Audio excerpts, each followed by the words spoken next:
May I have your attention? May I please have your attention? Super Sundays. Yeah, baby. We're back at it again. Let's get it. Let's get it. Let's get it. Let's get it. What's up, everybody, and welcome to another edition of Sir HALE Speaks Super Sundays. I'm glad that you're here. I wanted to take a moment to tell you guys how much I appreciate you. We've been doing these shows for months now, and you guys have been showing up consistently as we take on and we tackle different challenges and different topics. So I appreciate you. But here's what we're trying to do going forward. We want to grow this audience to people who need to hear content like this. And so we need your help. How can you help us? That's a fantastic question. Be sure to make sure you hit that like button. Be sure to subscribe and make sure you hit that notification bell for all of the content that we have, particularly Super Sundays. All right, guys, sit back, relax, enjoy. Make sure you invite somebody to Sir HALE Speaks Super Sundays. We're getting ready to go in. We're going to have a good time. Happy Sunday, everybody. Let's get to the show.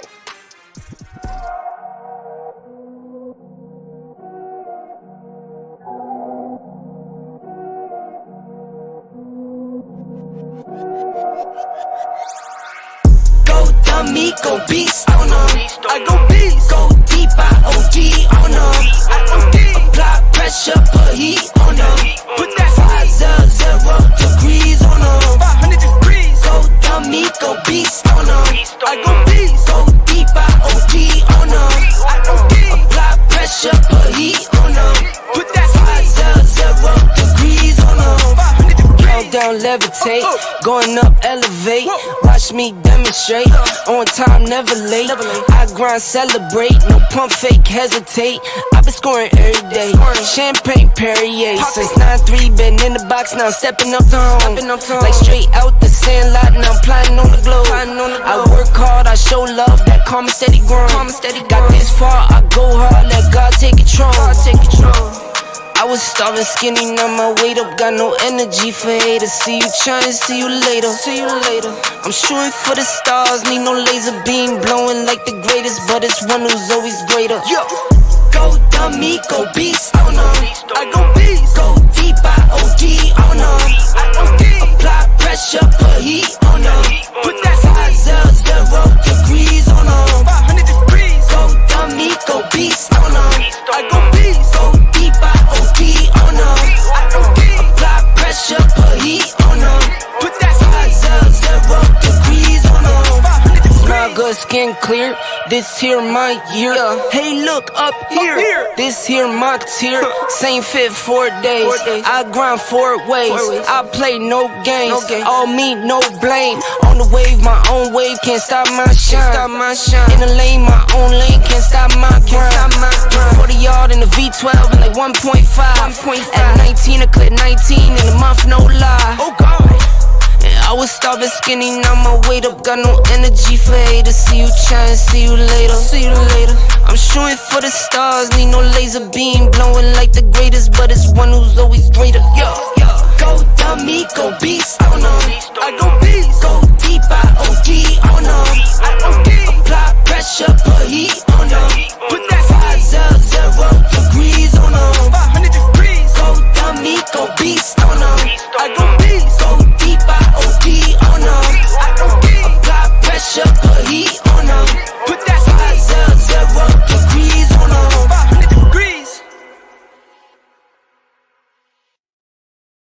Young niggas coming to you live from a place where nobody else know to take it. They hand out, they want us to split the pie, right? Cause they realize that we gone crazy. Yeah, I flip my pie, really did that 180. Yeah.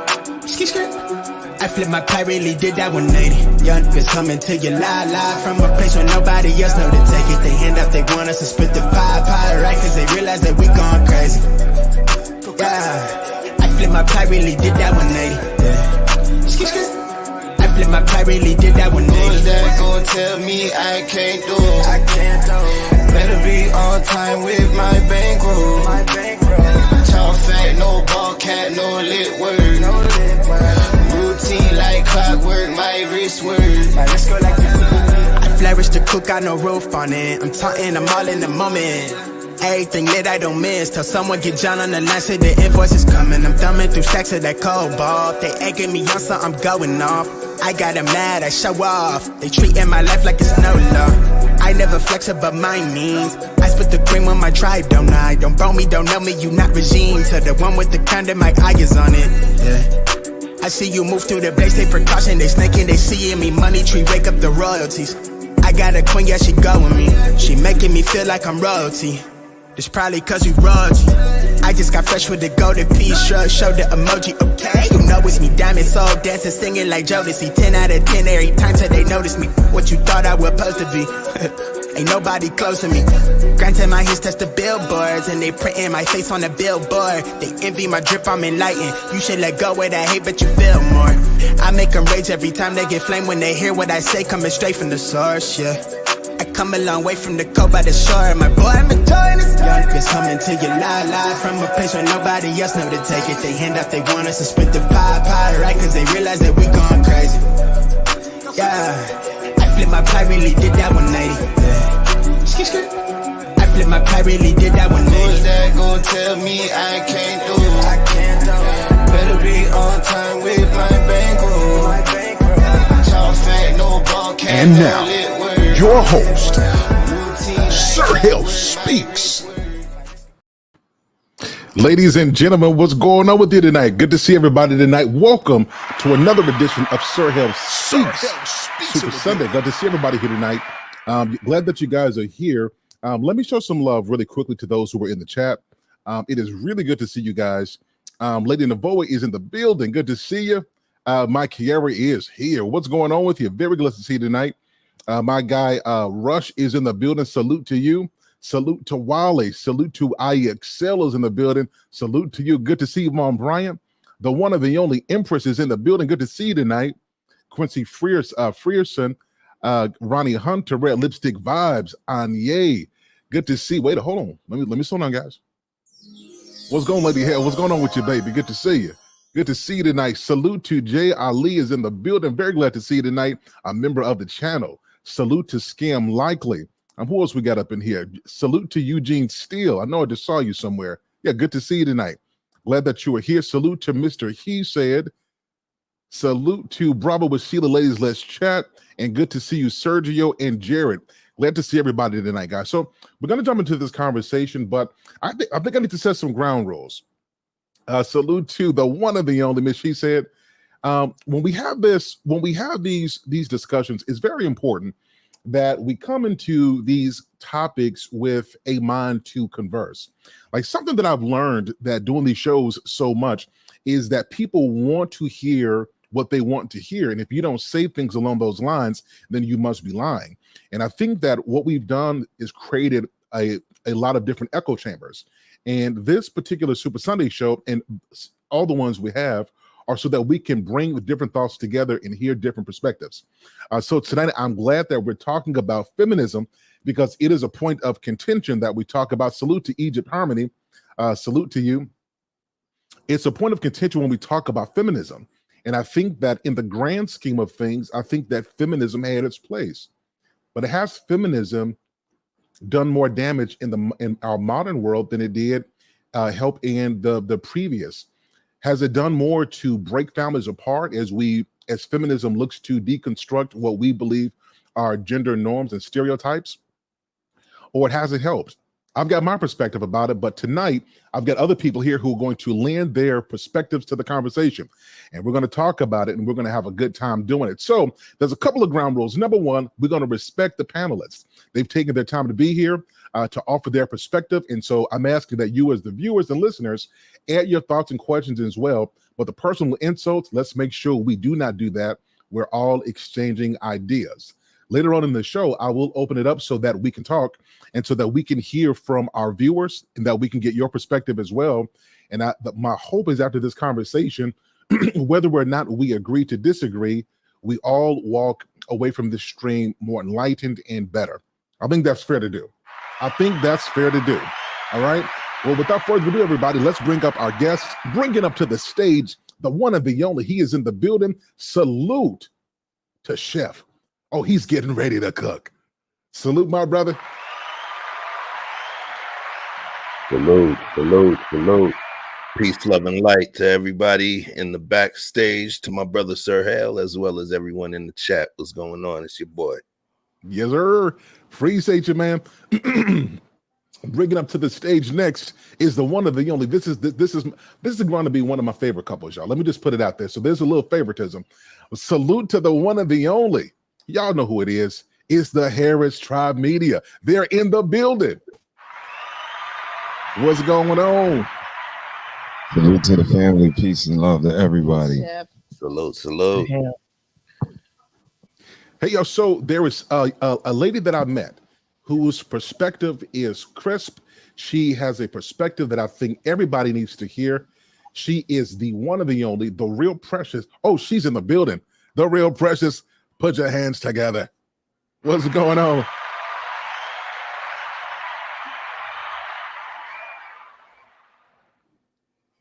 Good evening. Now you can hear me. There we go. Good evening. Good evening. Thanks Yep. so much for having me, Sir Hale. Thanks for the panel for being here. I hope we're gonna have a good conversation tonight. Absolutely. Good to see you.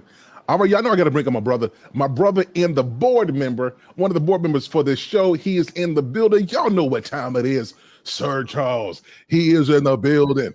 What's up, my brother? Salute, man. How are you? Oh, my had it muted. Salute. Good evening, everyone. Glad to be here, Sir Hale. Thank you once again. Yes, sir.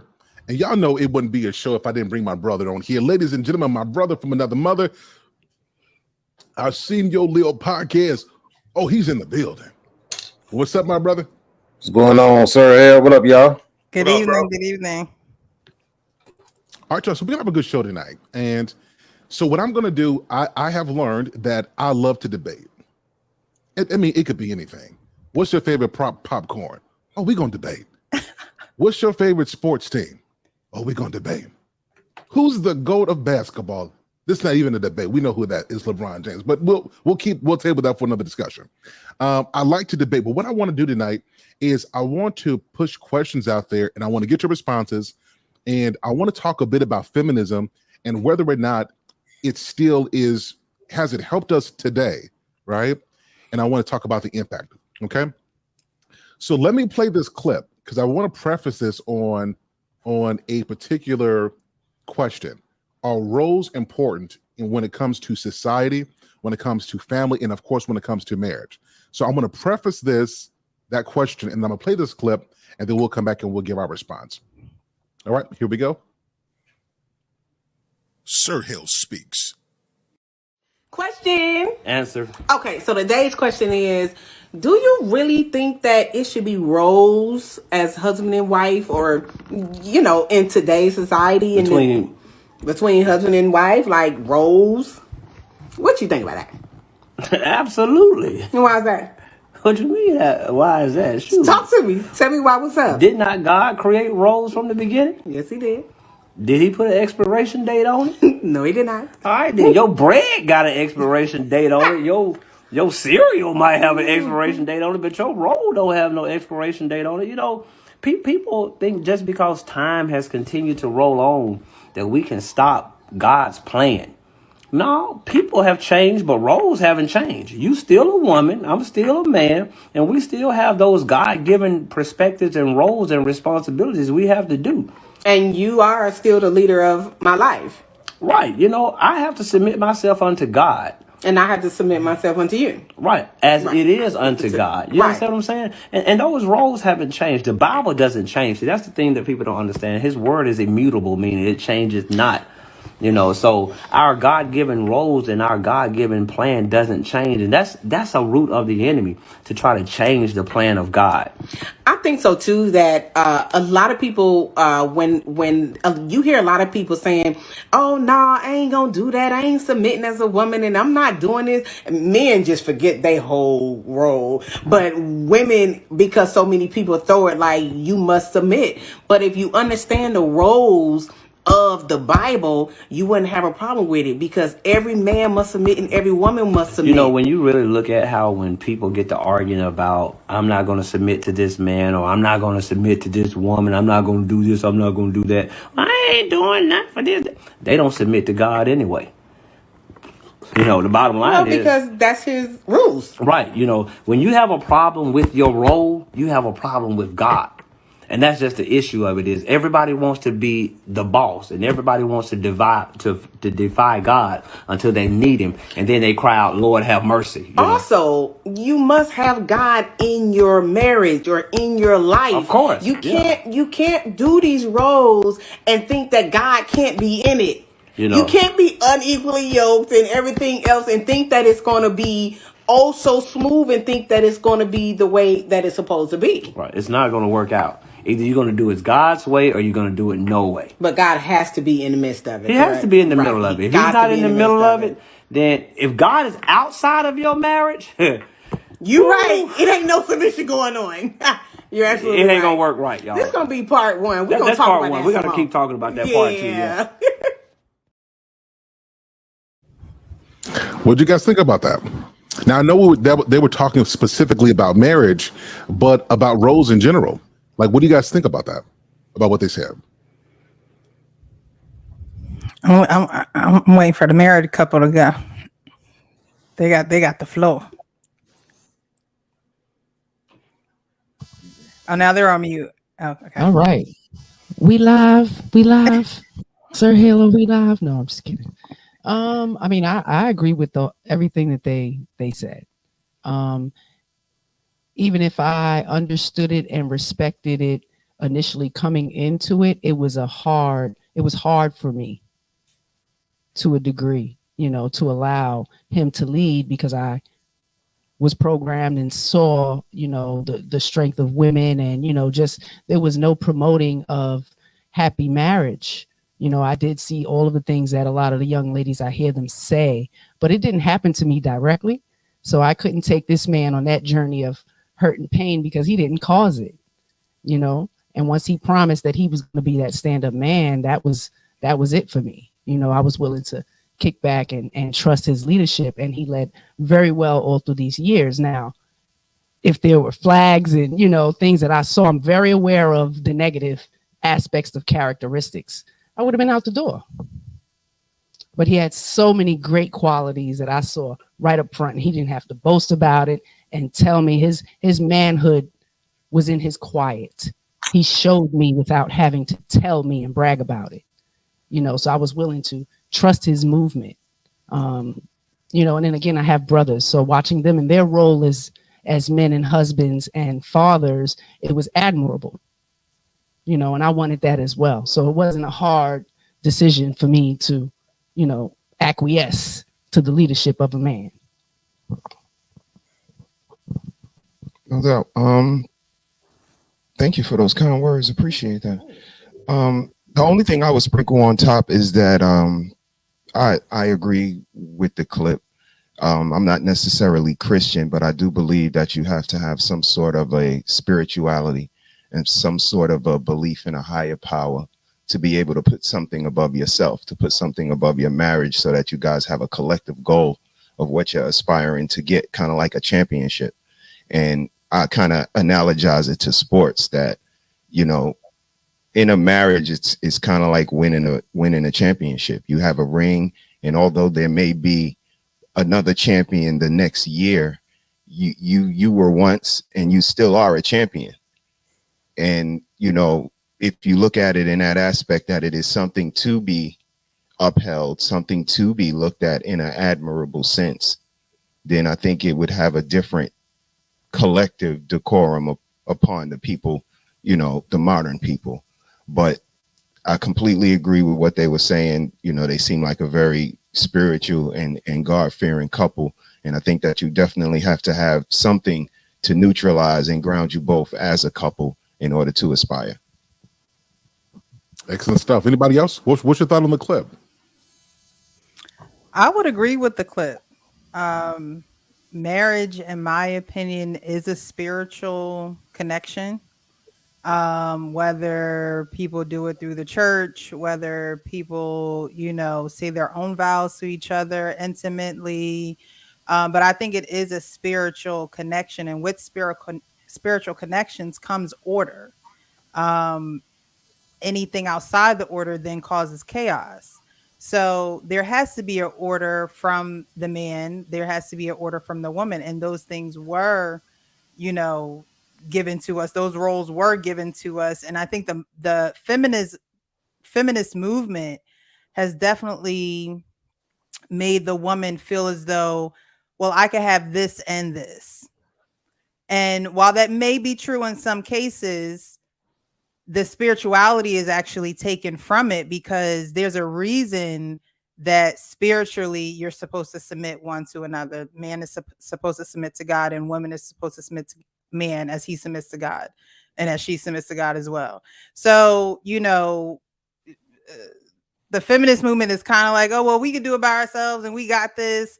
And it's like, no, you can't detach God from that. You can't, because once you do, then there's disorder. Then there's the conduct of women just running around rampant with no protection, thinking that they can be men, equal to men, doing what men do. And when you don't follow that order, and when you're not both submitted, then chaos is just gonna be prevalent. Anything you do out of order, you're not really gonna get a good result. Most things you do out of order, you're not gonna get a good result from it. So I agree with the clip. Excellent. Anybody else?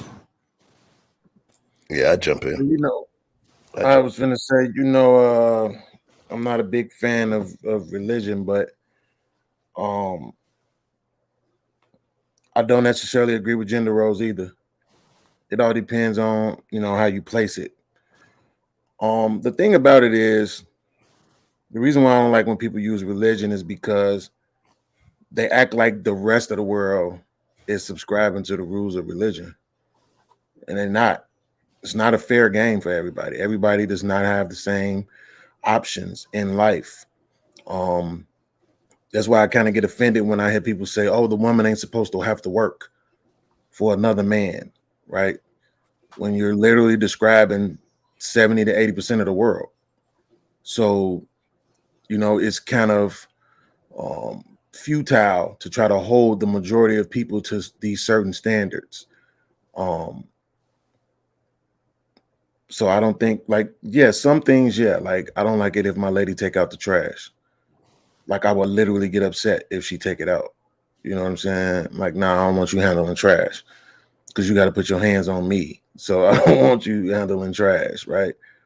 But at the same time, do I think she can pay some bills? Yeah. Do I think she can work a job? Yeah. Do I think she can pump some gas? Yeah. You know what I'm saying? Like, why not? She breathed the same air I breathe.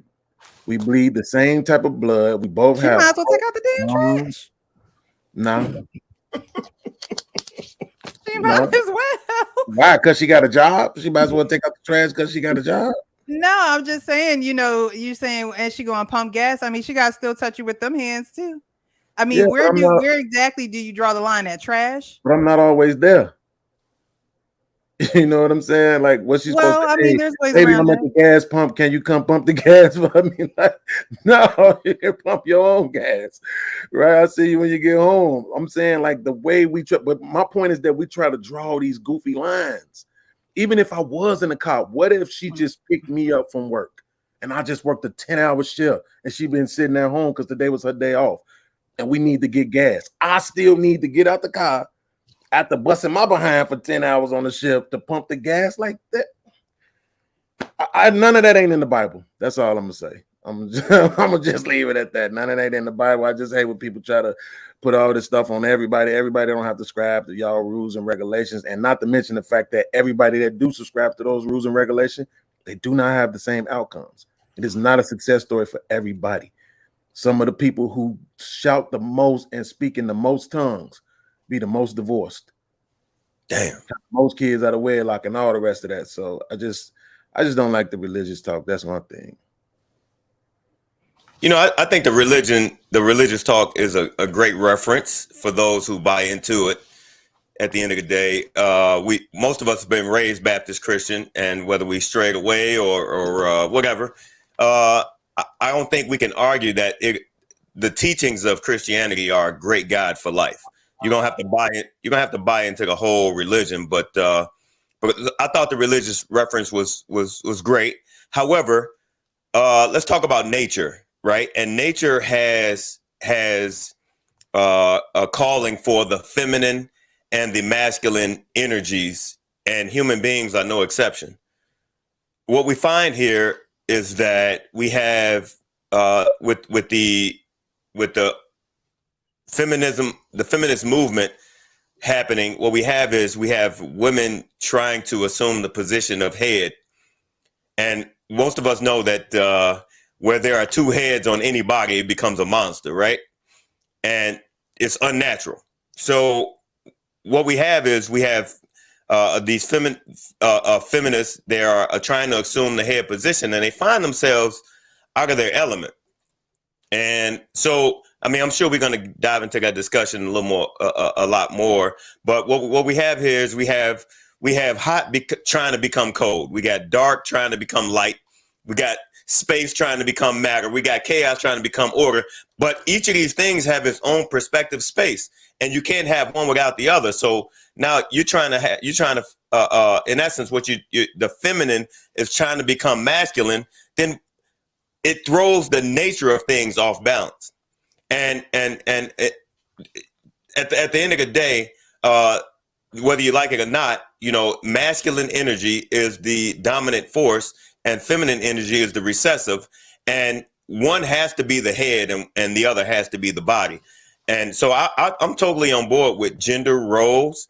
However, we do understand that today's society doesn't say that those roles have to be followed to a T. For example, if both people are working, then yes, a husband may have to make the meals. But that garbage thing and the gas, I understand that grinds a woman's gears, right? So I can handle that. That's no issue because I understand the gas pumps are nasty and the garbage is nasty. Men do nasty work. That's essentially what we do. But at the same time, though, even if the gender roles are merged into each other, we do understand that when you have a masculine man, you cannot have a masculine woman in that relationship. The woman has to be feminine. She has to be submissive. Otherwise, it's not going to work. A really quick question, Charles. Before you go, podcast, before you go. So moderators in the chat. So today, I don't know if I'm not feeling well, but today, anybody who's personally attacking anybody on the panel, like they've thrown personal attacks to anybody on the panel, just time them out. Tonight, I want to make sure my panelists feel comfortable. If we're going to attack anything, we'll attack the arguments. Tonight, we're going to have a little bit of intelligence. So, mods, make sure we do that. All right, Beans, on you, bro. Yeah, I just wanted to ask Charles really quick. Are you saying that pumping gas is masculine? Well, I know.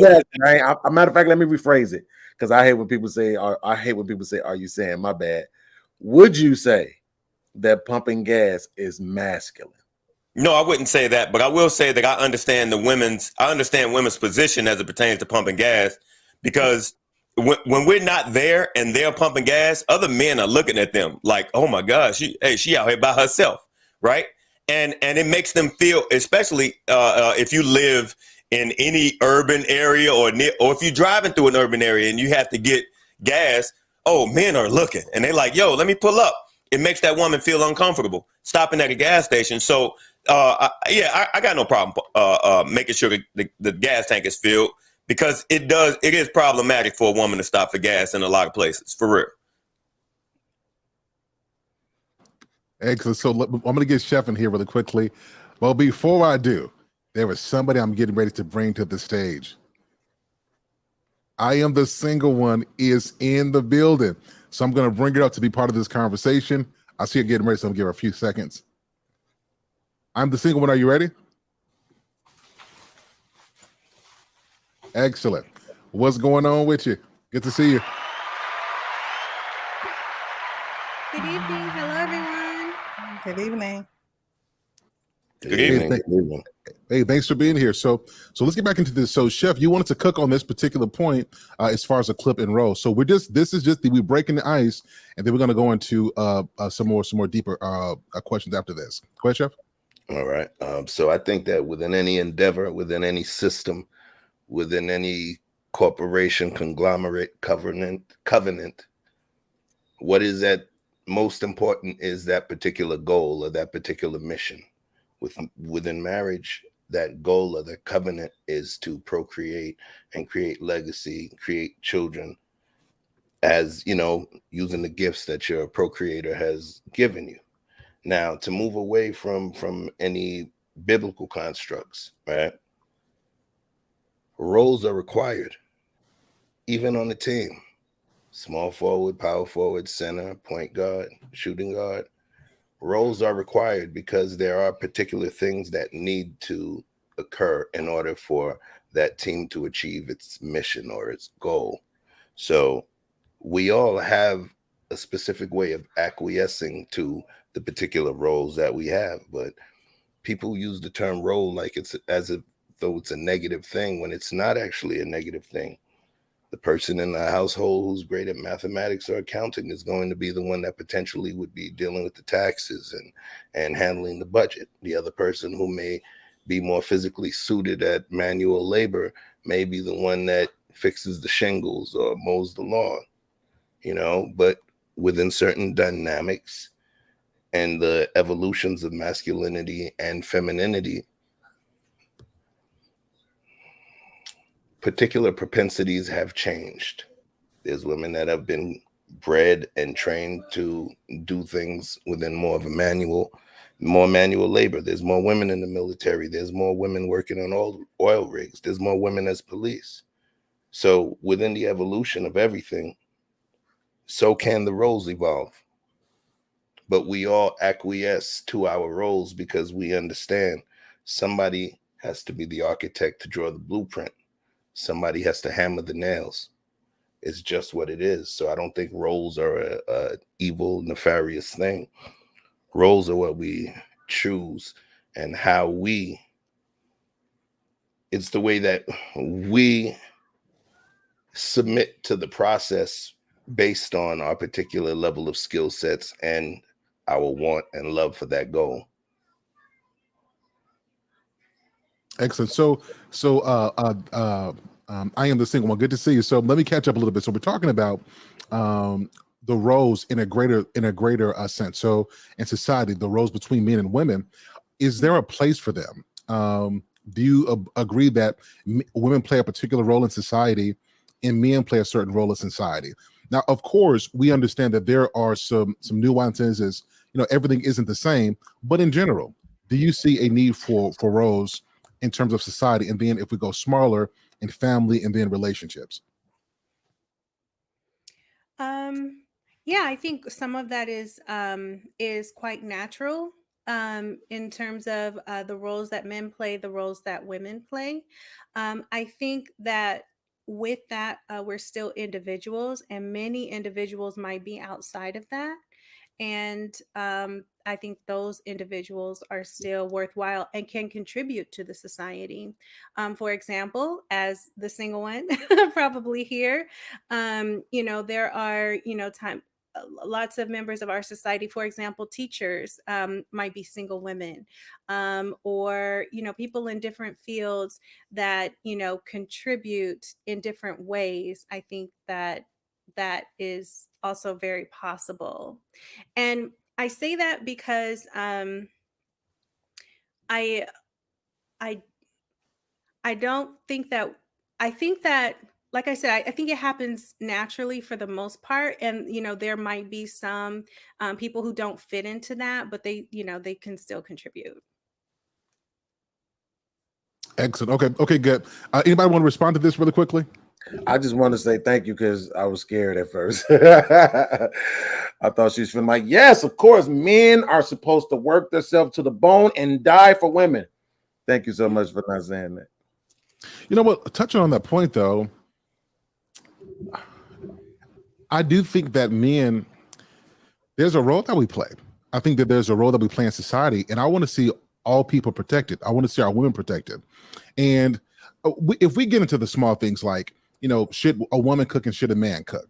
Well, it depends. You know what I mean? Like in a traditional setting, if he's out working, then of course, woman, give me some butter biscuits. You know what I mean? Give me some steak. Give me some food. But it all depends, right? So, but I do think that I think in the quest to blend everything, we're not able to appreciate the uniqueness that men and women have respectively. What do you guys think about that? I know whether it's cooking or whether I go to the restaurant and get the food, my lady appreciates it. Either way, it's coming. Any opportunity that she has to not have to cook, it's a good day. You know what I'm saying? So and I like doing it. You said it's a good day. Yeah, I can't really do like the dinners because it takes patience to cook dinners. Breakfast, you can put everything on at the same time, right, and get it done, and everything's delicious. But dinners is take more patience. I'm not really a patient cooker. I cook with the stove on high, right? So breakfast, I'm really good at breakfast, and then I know how to go and find restaurants and find good things to introduce her to stuff that she probably never ate before. And so, I feel good when I'm able to do that. You know what I'm saying? When I say, baby, you want something to eat, and she say no, I'm actually disappointed. You know what I'm saying? Because if I ask her if she wants something to eat in that moment, I'm actually looking forward to feeding her. You see what I'm saying? So when she say yes, I'm more excited. Like, okay, come on, put your shoes on, let's go. I get to take you out. You know what I'm saying? I get to feed you. I get to watch you eat and enjoy this meal that either I bought or I prepared for you. So I definitely wouldn't want nobody to take that away from me. And guys, just the cooking, this is just one example. It's just an example. We can apply this to anything else. And I get that little podcast. And the only thing I would say that, I would start to part ways is that I think it's absolutely a talent when you're able to interchange. She can cook, you can cook. It's a great day. Like you said, one person can alleviate pressure off of another person, so on and so forth. But I think we still have roles. Again, I think I'm gonna stand on this sports square all night because that's what I know. But you can be a great teammate, but we know our roles. We know who the best player on the team is, whether that's you or me. But if I put in my 30, you put in your 20, it's good that you put your 20 in. Yeah, absolutely. It's great that you're, a helpful teammate, but we know who the man on this team is. So even though we can interchange, and when I have an off night, you could be on and vice versa.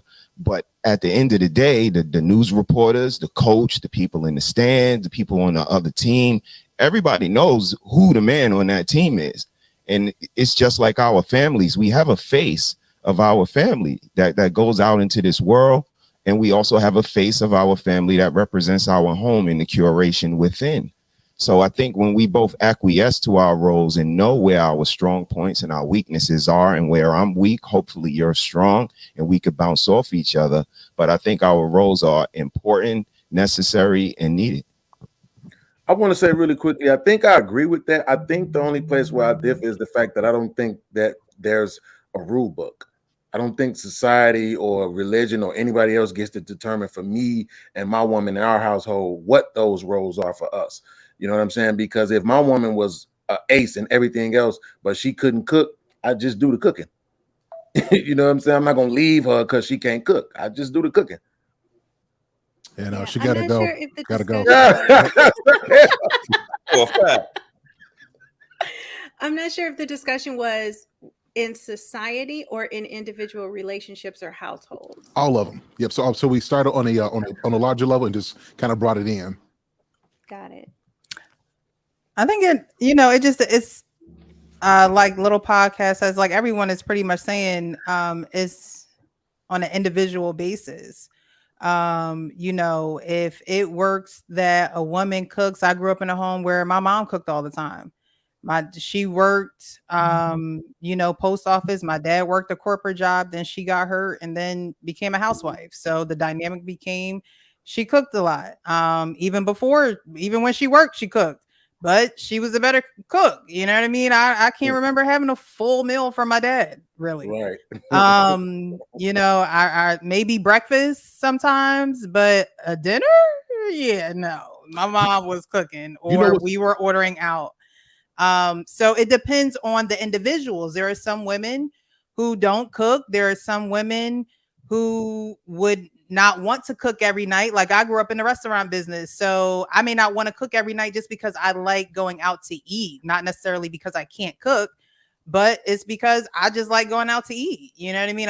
I'm just so used to that. So I think it's individual based, but we shouldn't shame anyone who doesn't have that the societal gender roles where women have to cook and men don't necessarily have to do that, because there are some men that do like to cook. I dated someone who was a chef and he loved to cook, so that was a benefit to me. So I didn't have to cook all the time. He enjoyed that. So it just depends on who you are and what works for that dynamic of a relationship. So let me throw out a couple random questions, and I want everybody to respond quickly. I don't want you to think about it. I just want to see what your natural answer. So, Beans, don't be trying to anticipate what I'm going to say because I see you thinking. I see you thinking. So let's say something happens and you guys are in the car, and let's say neither one of you guys got particular skills in this, but something happens. You guys are in the car and the car breaks down. Who's getting out to go look under the hood? Yes. The man. Not me. I'm going to look under the hood. We already know. Is going to look under the hood. We already know. Hold on. The I'm the single. What was your response? AAA. Right. That's what I was going to say. And watch this. Likely who's going to show up? Dude. Man. You know what I'm saying? Right. Okay. So let's two parents, or two people, man and woman, are teaching at a school or something. A little boy scrapes his knee. Which one is going to be more responsive to comfort that young boy who scrapes his knee? The woman. In 2022? The woman teacher. Yeah, you're right. This bad example. You're right about that. 2022. 2022. Shout out to black men in the classroom. Yep. Right. But you guys. Wait, Sir Hale, let me ask you a question. Sure. And I think maybe everybody could probably respond. So, are we against women working like third shift jobs? No. So before we go there, I'm getting into that. Before we get there, what I'm doing now is I'm asking general questions to get your natural responses, because I think what Sir Charles said earlier was great. Nature will teach you what your role is, at least in my perspective, and your role is pertaining to what you are naturally inclined to do. Like nature will show you that. Would you guys agree with this, or would you disagree? No, I agree. I agree. Okay, y'all. Let's get into this. All right, guys. The discussion is getting ready to get in there. So let's have the discussion, y'all. So feminism, the origins of feminism, in my perspective, were absolutely necessary, right? And of course, we talk about it from an American perspective, but we know that this movement wasn't just an American movement. It was, there were different places around the world, because women are saying, I want to have property and I want to have rights, which I completely agree with. So that's the first wave. It's the ability to have property, to be respected as a citizen, and to have full rights to participate, in the country that I'm in. So that's one. The second wave was essential for the involvement, right? So because men are coming back from war and they're losing their jobs, women have to enter into the workforce to provide for their families. The third wave feminism in the 90s was, to me, a result that it looked like white women had more privileges than women of women of color, right? And then in the modern times, it looks like feminism has moved from women having equality to women having all the rights, but not necessarily for the responsibilities. And I'll give you some examples. Like when it comes to who signs up for war, or who takes on the hardest jobs, or the participation in some of the most hardest jobs, I don't see a whole lot with that. So my question to everybody here is, do we believe that in 2022, that there's a place in a need for feminism? Hell no. Pardon my language. And on to the next question. Do we believe... Oh my God, sir! I'm so mad you're doing this right now, bro. I'm about to sound like the villain out here, bro. And the reason I'm doing this, and I want to preface this. So my goal is, I don't want to argue this. I think there's a lot of people who are having these discussions and they really don't understand what feminism is, right. the evolution of it and what it's for. And so I want to educate and also give perspective as well. I don't think that you should be allowed to vote, own property, practice capitalism and all of this and still run around talking about gender roles. Like, it just, the privilege of it all to me is just too much. You want to choose when you're above everybody, choose when you're equal to everybody, choose when you're the weaker vessel. I'm the mindset of pick a side and stick to it. You know, either you're equal or you're not. Either you're weaker or you're not. Either you're better than everybody or you're not. So this is why I said I don't do the gender role thing. If my woman makes 60 and I make 40, you're paying 60% of the bills, and that's final. It's not even a discussion. We're not even talking about it. You know what I'm saying? You make 60% of the money, you paying 60% of the bill. We're going to set the accounts up to make sure that the money is exchanged as it's supposed to be. It's not even hard. It's very, very, very simple to do. So it's not complicated as most people will try to make it. But that's my point, is that you're going to tell me, not anyone on this panel, but I've had this debate ever since I've been on YouTube for the past year. No, the reason why y'all dudes is messing up because y'all let y'all woman go work for another man, and then she got to come home to you, and you ain't a real man because she can't work for you, and la, da, da, da, da, da. And I'm just like, okay, whenever you get through talking, they wanted equality, they got it. You know what it's like now. You understand what it takes to make $1. Contribute. You don't get to make your money and keep it to yourself. Sorry, that's not how that's working.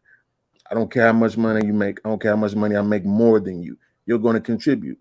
Like I told you, right now, I'm trying to put myself in a position where I can retire my woman, but not from working.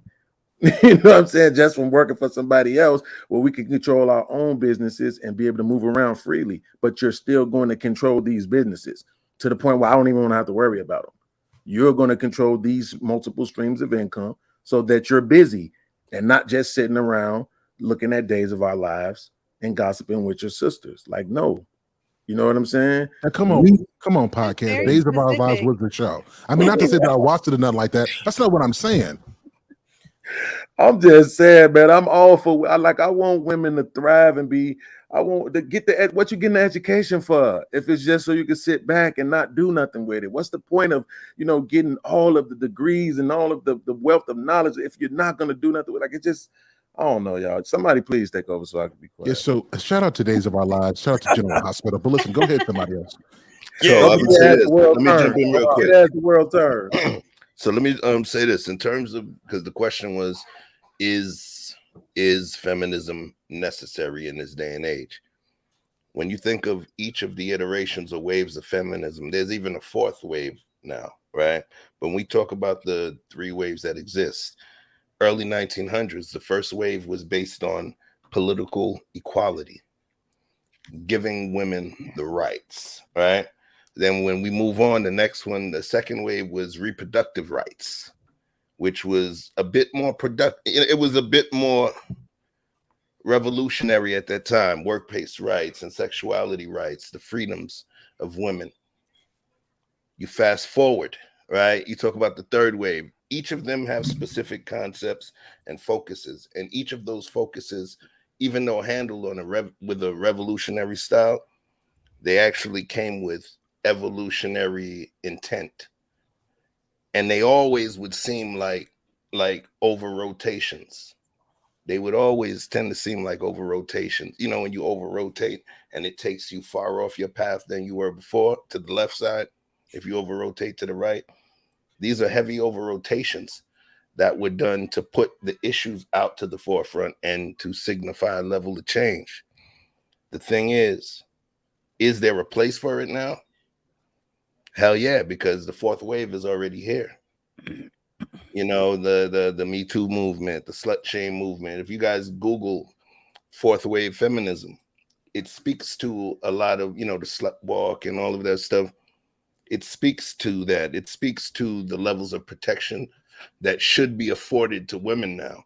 So with this fourth wave, what's happening is they're actually attempting to write into the mission the protection of women, even though the initial throes of those first 3 waves were to provide a certain degree of perception of equality.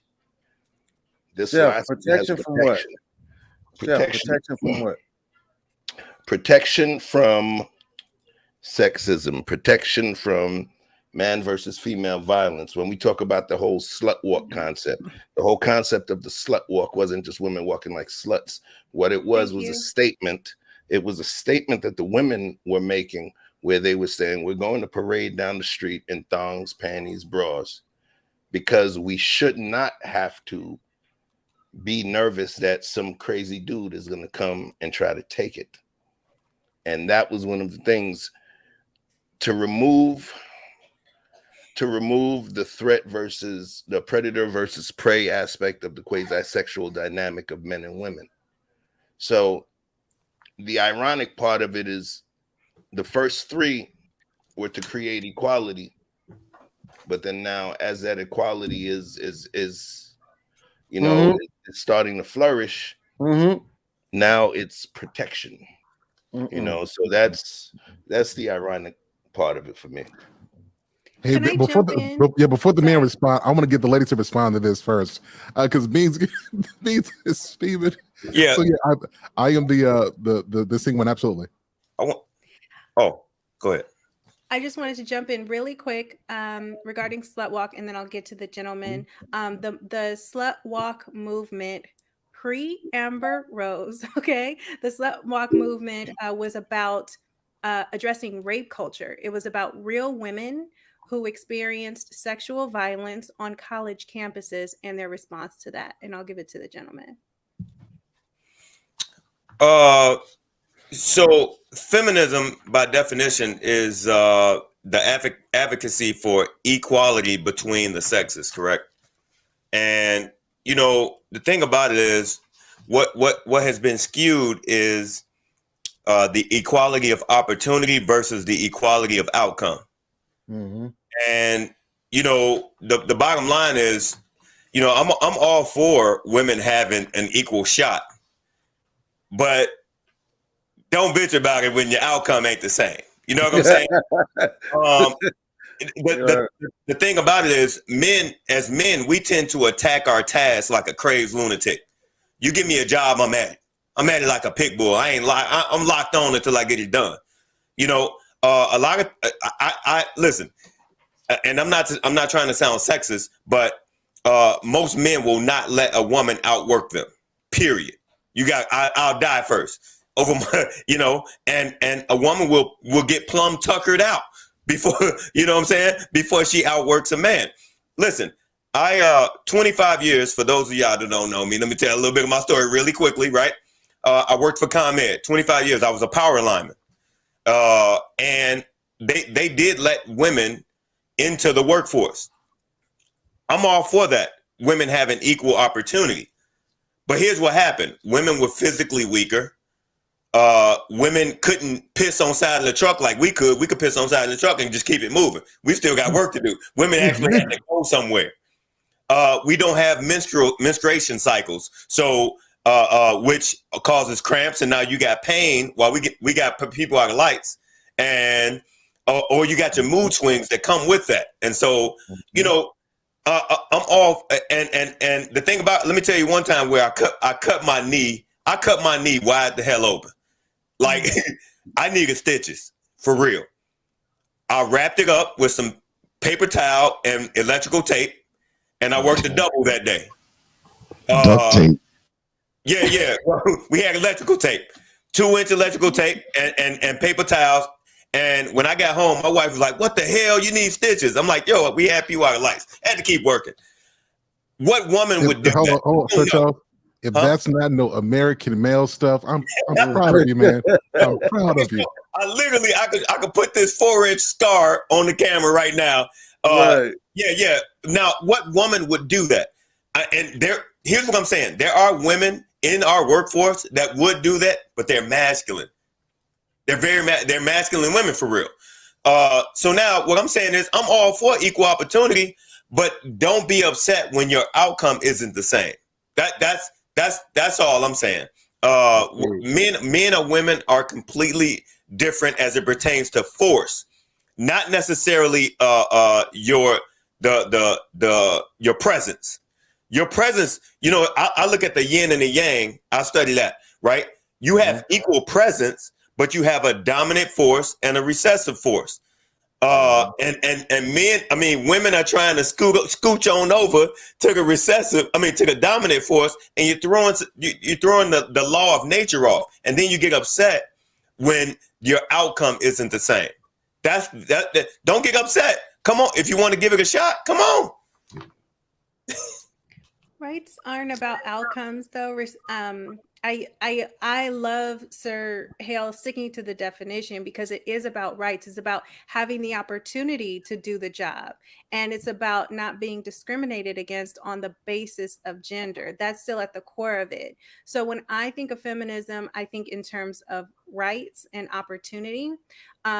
But I think culturally, when we use the word, sometimes people are talking about cultural norms and, subcultural norms and a lot of different things like that. But I wanted to jump in with that as well.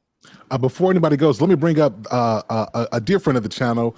Mike Kiera is in the building, so I want to bring her up into the conversation so we can continue having this discussion.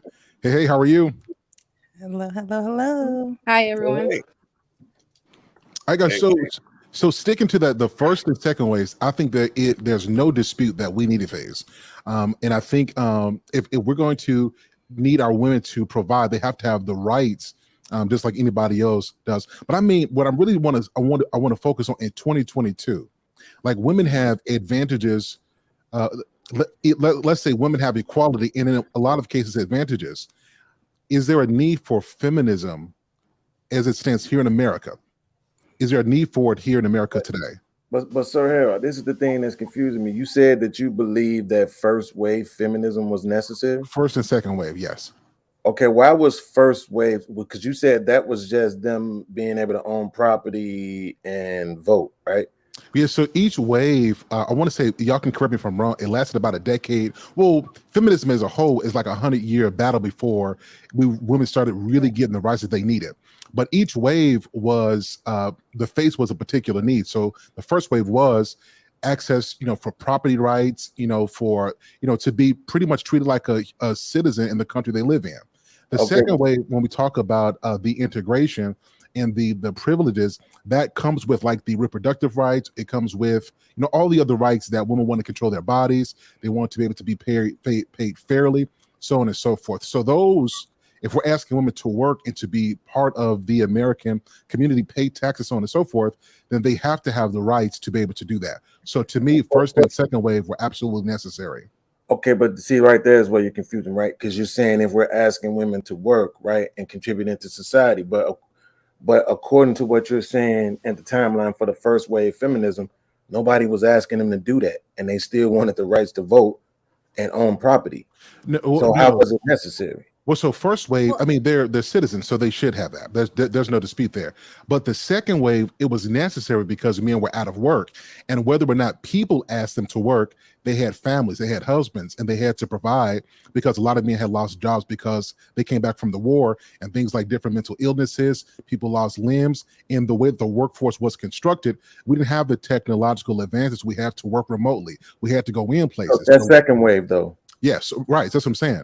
Right. So I'm only asking you about first wave. That's what I'm saying. You saying you believe it was necessary, and I'm saying why. But you're conflating them. So the first wave was about was being a citizen. The second wave is when women wanted the equal pay because they have to enter into the workforce. Right. I'm speaking very intently. The first wave was what you said was about voting and being able to own property. Correct. Okay. So I'm asking you, why was that a necessity? Because let me jump in. Let me see if I can help. Because they should be able to have the right to choose. Yeah. So they want to be able to and should fairly be able to vote, right? That's part of what shapes the country. And if we're asking women to be in here to have children and to manage families and so on and so forth, then they should have the right to own property and to vote and to have some power in the country that they live in. Even though they weren't working and contributing financially to society, and not to mention the fact that they weren't included in the draft. No, so let's clarify. Even though they weren't in the workforce, these women were working at home. They were taking care of children. They were raising them. They were, teaching them from adolescence. So even though they didn't have a job, they were working. And I think because they're working, helping to shape the future of our country, they should have all the privileges and access that they need to be a citizen like men do. So do you think having the right to vote should come with being able to be drafted? I see. We're gonna get into that question in a minute, but I would say yes. But I'm gonna talk a little bit. I'm gonna talk a little bit about why that's not the case today. But that's a good question. But I would say yes to that. Now, Mr. Hezeb, want to jump in? Yeah, I was gonna jump in and just kind of bring a different perspective to try to bring a little bit of clarity, hopefully. I think that, I kind of look at it how you look at it, podcast, kind of, first wave, second wave, third wave, really not, I don't get that specific. I just understand that there was a time where women, like he said, were working at home, but they now, wanted and deserved the right to choose whether or not they wanted to do that. And, giving them that ability to choose was what allowed that first wave of feminism to come through.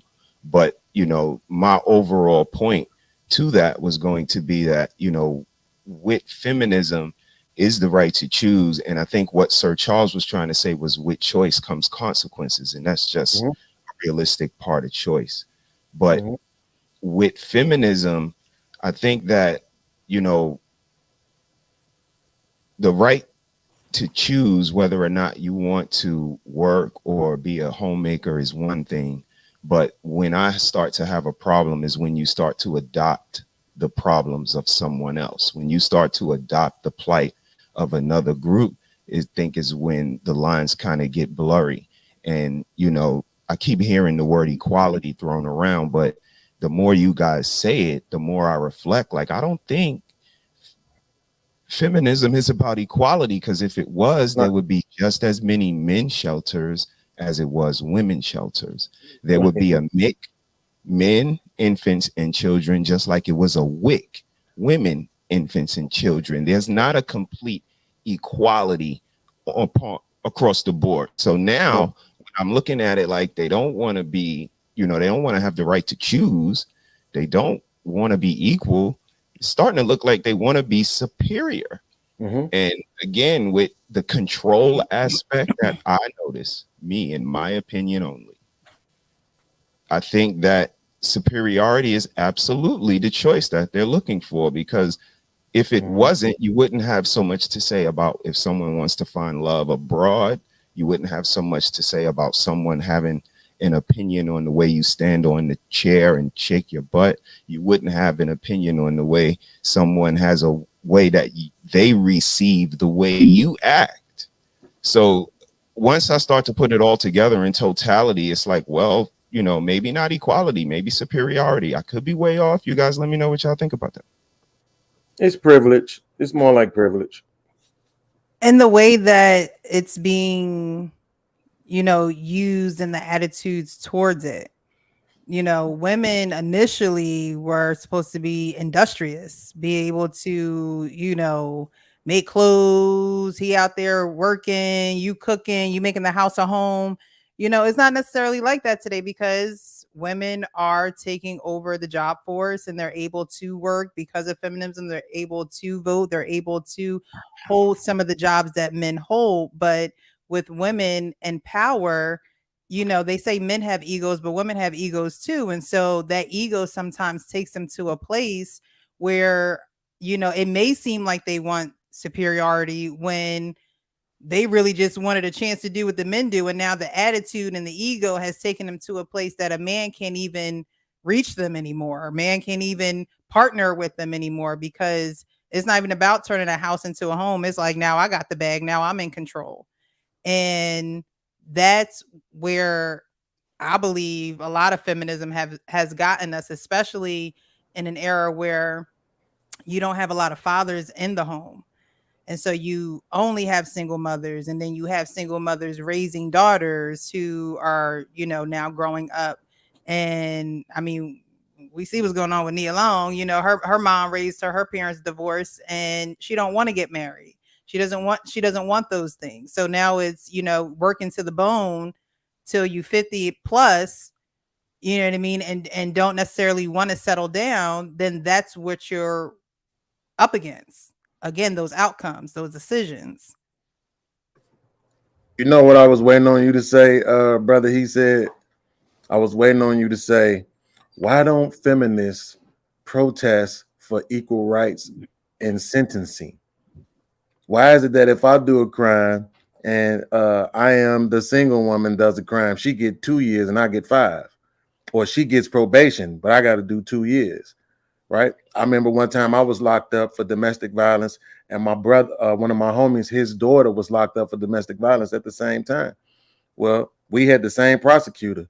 The prosecutor dropped the charges in her case, even though she confessed to the crime on site. My lady recanted her statement, and they still wouldn't drop the charges. You see what I'm saying? So that's what I'm saying. It's not about equality. It's about privilege. I want to be equal when I want to be equal, which is typically when I'm getting paid. But I want to be in a space of privilege when I want to be in a space of privilege, which is usually when you're trying to hold me accountable. And I want to be the weaker vessel when I need to be the weaker vessel, which is usually when something heavy needs to be done or something heavy needs to be lifted. You see what I'm saying? It's not really about equality. Damn. Anybody else want to respond? And so, chat, guys, if you guys have a question, add a Q before your question so that I know to read it, because we have a lot of comments going on. So if you have a question in there, I'll put a Q before, a capital Q, and then ask your question. Ladies, Mr. He said, Beans, Michelle, everybody offers some really good perspectives. What's your thought on this? Is equality, is feminism about equality, and is there a need for it today in 2022? I'm going to say yes, it is. But that's only because women feel the need to compete. I'm sorry. But there are a lot of women that have masculine ways and feel like they have to compete with men. For what reason? I don't know. That's just my opinion. I would say that there is a need for it. I think the need for it now has more to do with income equality. And as we have lots of women, sorry about the light, guys, I'll adjust it. As we have lots of women as, the heads of household, whether they chose that or that's just the hand that they were dealt, etc., they still have families to feed and to support. And so I think that's very, very important. Income equality in 2022. So let's pose the question. I don't think there'll ever be income equality ever.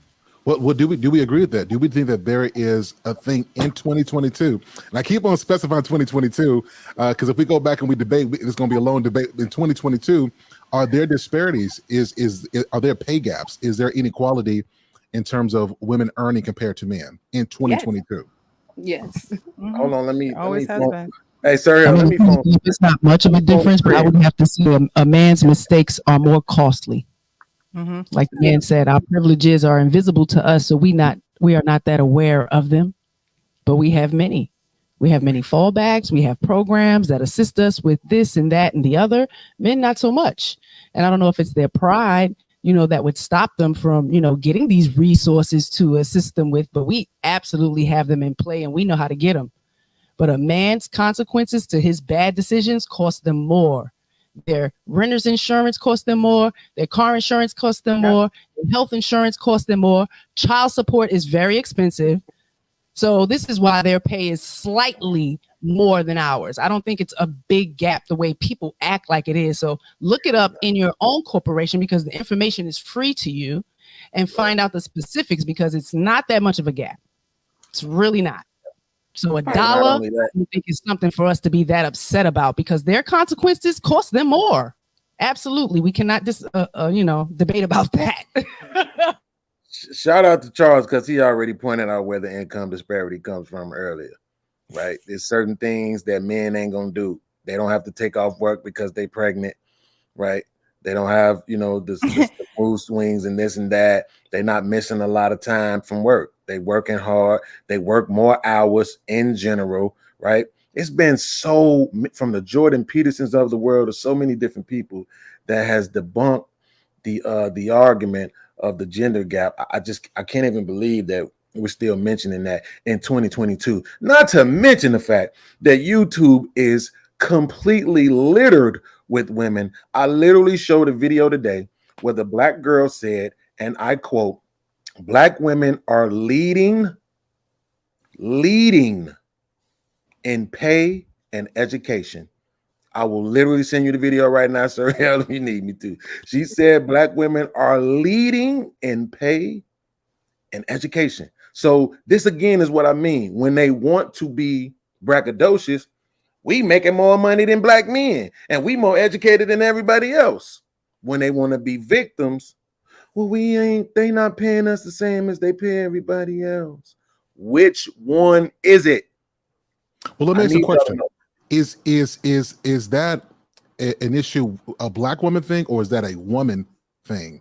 That's a black woman thing. I don't hear any other demographic of women running around talking about how educated or how much money they make.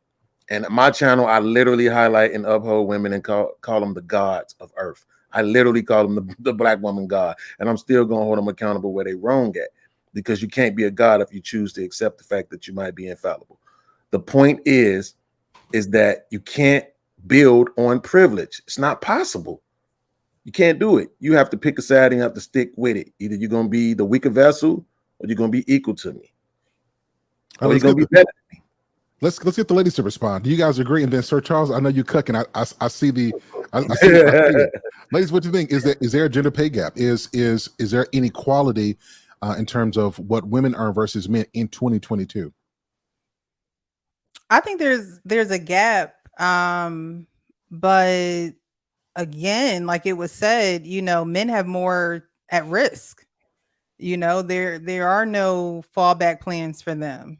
And men are, I'm not saying that women aren't as focused as men, but men end goal, I'll always say, is to win.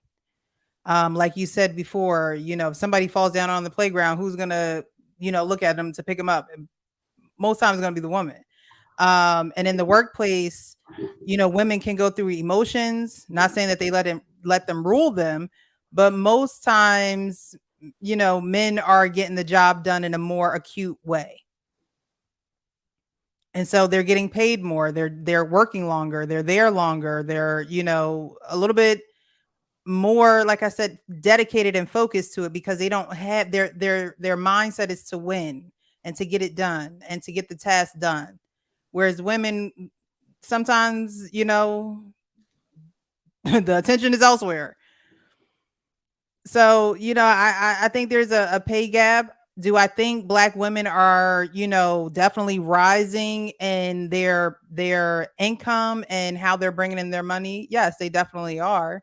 But there's still a gap. And I think that, I think I don't think there will ever be a equality in pay. I'm not quite sure when we'll see that day. Anyone else want to respond?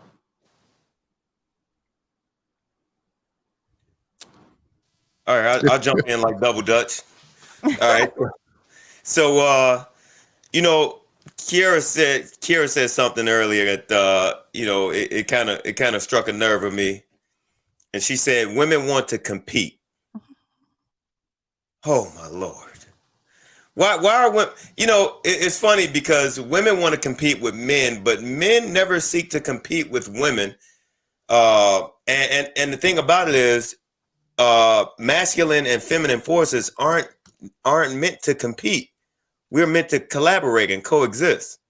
But these women who find it in their mind that they want to compete with a man, they feel like, hey, I can do what you do, right? And then and what they tell themselves is they can achieve the same results that we achieve. The thing about it is, and that puts me in the mind of even spreading yourself around sexually. Women say, hey, I can have just as many sex partners as you. Well, that's why you have no walls. I'm not talking about anybody. I'm just saying women, hey, we get experience. Men get experience. Women get blowed out. It's a difference. Hey, you can't do, now go ahead. Have as many sex partners as you want. And when someone's in there fisting and they can't feel nothing, then, hey, you know what I'm saying? Hey, you can achieve the same result. but you didn't like it. Huh? Hold on a second, guys. I said you are my hero. Hold on, guys. Let me address America. America, if you have children watching this program, it is safe to say put them to sleep now. This is grown folks conversation. Sir Charles, let's get back to it. You know, the thing about it is we have these women out here who want to assume, just like the other panelists spoke prior to me, women want to assume the benefits of being a man without the cost of being a man. And that is delusion. You know, now to speak about the gender pay gap, I don't necessarily see a gender pay gap. What I see is that essentially women who how you say get the same pay that men get in whatever field you're in, they're doing what men do. More 9 out of 9, right? So like even in the corporate arena where men are aggressive, they stay up late, they work long hours, you know, and these women who attain that type of success, yes, they can obtain that type of success, but these are masculine women, largely. They're aggressive. They're doing a lot of things that feminine women won't do. And so yeah, if you want to achieve like a man, then you might have to shake some of that femininity, a lot of that femininity. But at the same time, you still don't get the cost. You won't receive the cost of what men have to go through to achieve those same results.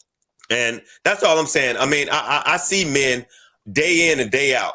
They put the task before they put their own body. They put work before they put how they feel. And I don't necessarily see women doing that. But if you want to do it, then by all means, go ahead. But you lose your femininity in the process.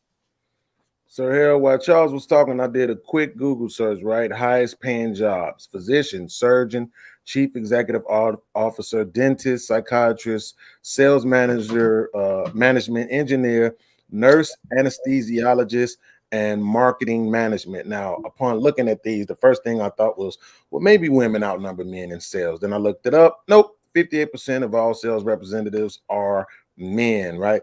Now, I didn't look up the nurse anesthesiologist. I would assume that that's probably more feminine dominated, female dominated. I could be wrong. Maybe I should just look it up. I don't know. But I mean, the whole point is that most of the hard, dirty jobs, the jobs that pay the most money, that don't mean you get to sit behind a computer all day, are done by men. Thus, the gender wage gap. It has nothing to do with the fact that you're a female or somebody is specifically targeting you to hold you back from making a certain amount of money, right? Even though I'm not saying that discrimination never happens, I'm just saying in general, that's not the case. It is based on the jobs that women choose to do and the amount of hours that they choose to put in. However, I would say this: if you don't think that you should be able to be responsible for a family in the same way a man should be responsible for a family, which includes a spouse and children, then maybe you shouldn't make as much money as a man. So let me ask. Go ahead. I just wanted to push back really quickly on this thought of women wanting to be men. I think a woman wanting to work or be treated equally in the workplace or make the same amount that as her male counterpart doesn't mean that she wants to be a man. That's it. Thanks. Let me ask you guys a question, and this is completely a non-scholastic question. I just want to hear your thoughts on this. Let's say I'm a businessman, and my job as a business is I want to make money. I want all the money. Give me all the money because I want all the money. I'm a businessman, and let's say that I know if I have men, it's going to cost me more. Why wouldn't I create a company and hire the majority of women and save some money in terms of what I have to pay, since they cost less? That's literally what happened after the civil rights movement. It's literally what they did. That doesn't make sense. It doesn't make sense. You guys get where I'm going with that, though? Sarcasm. You guys get what I'm saying, though? If women are paid less, then would more businesses employ more women to do the same amount of work because they can pay them less if this was a real thing? What you guys thought on that? Is there longevity in that though? You know, are they're paying them with you're saying to hire more women, but is there longevity in that to save money? Precisely. Well, that's what I'm asking. Like, is there longevity in that just to save money for a company, or will the company risk that to, have a stronger workforce? Right. No, we're risking production to save money, basically. Hold on. So we see what we're assuming. So that's what I want to get into. So if we're saying there's got to be equality, are we saying that women cannot do the same work a man can do? Is that what we're saying in this? I don't think so. I think we're just saying that our bodies work differently. Yeah. And if a woman, if a man hires a whole company of women, within 10 years, a lot of those women are going to choose to have some children, or it's going to happen. Like, we're not going to act like, things don't happen that will give us the reason to not be in work, call out of work. I've grown up with a lot of females who cannot handle a 7-day menstrual cycle. Knocks them out, puts them out, lays them out. And that's not all. Some women tough it out. You understand what I'm saying? But some women cannot. So it may jeopardize their company by hiring a slew of women, because you can't guarantee that they're going to have to take the time off to have children. We also have the privilege of maternity leave. Here, it's not so many companies that give men paternity leave. It's not a thing. It's not something quality. You need to be home with their children too. I'm sorry. Right? Is that true, or am I lying? Because you only get about 6 weeks. True. 6 weeks. And it's not enough. Nope. It's really not. Not nearly enough. Parents be able to be home for this paid leave to support one another through this new birth that nobody has a blueprint on how to handle. You understand what I'm saying? So there's absolutely no equality.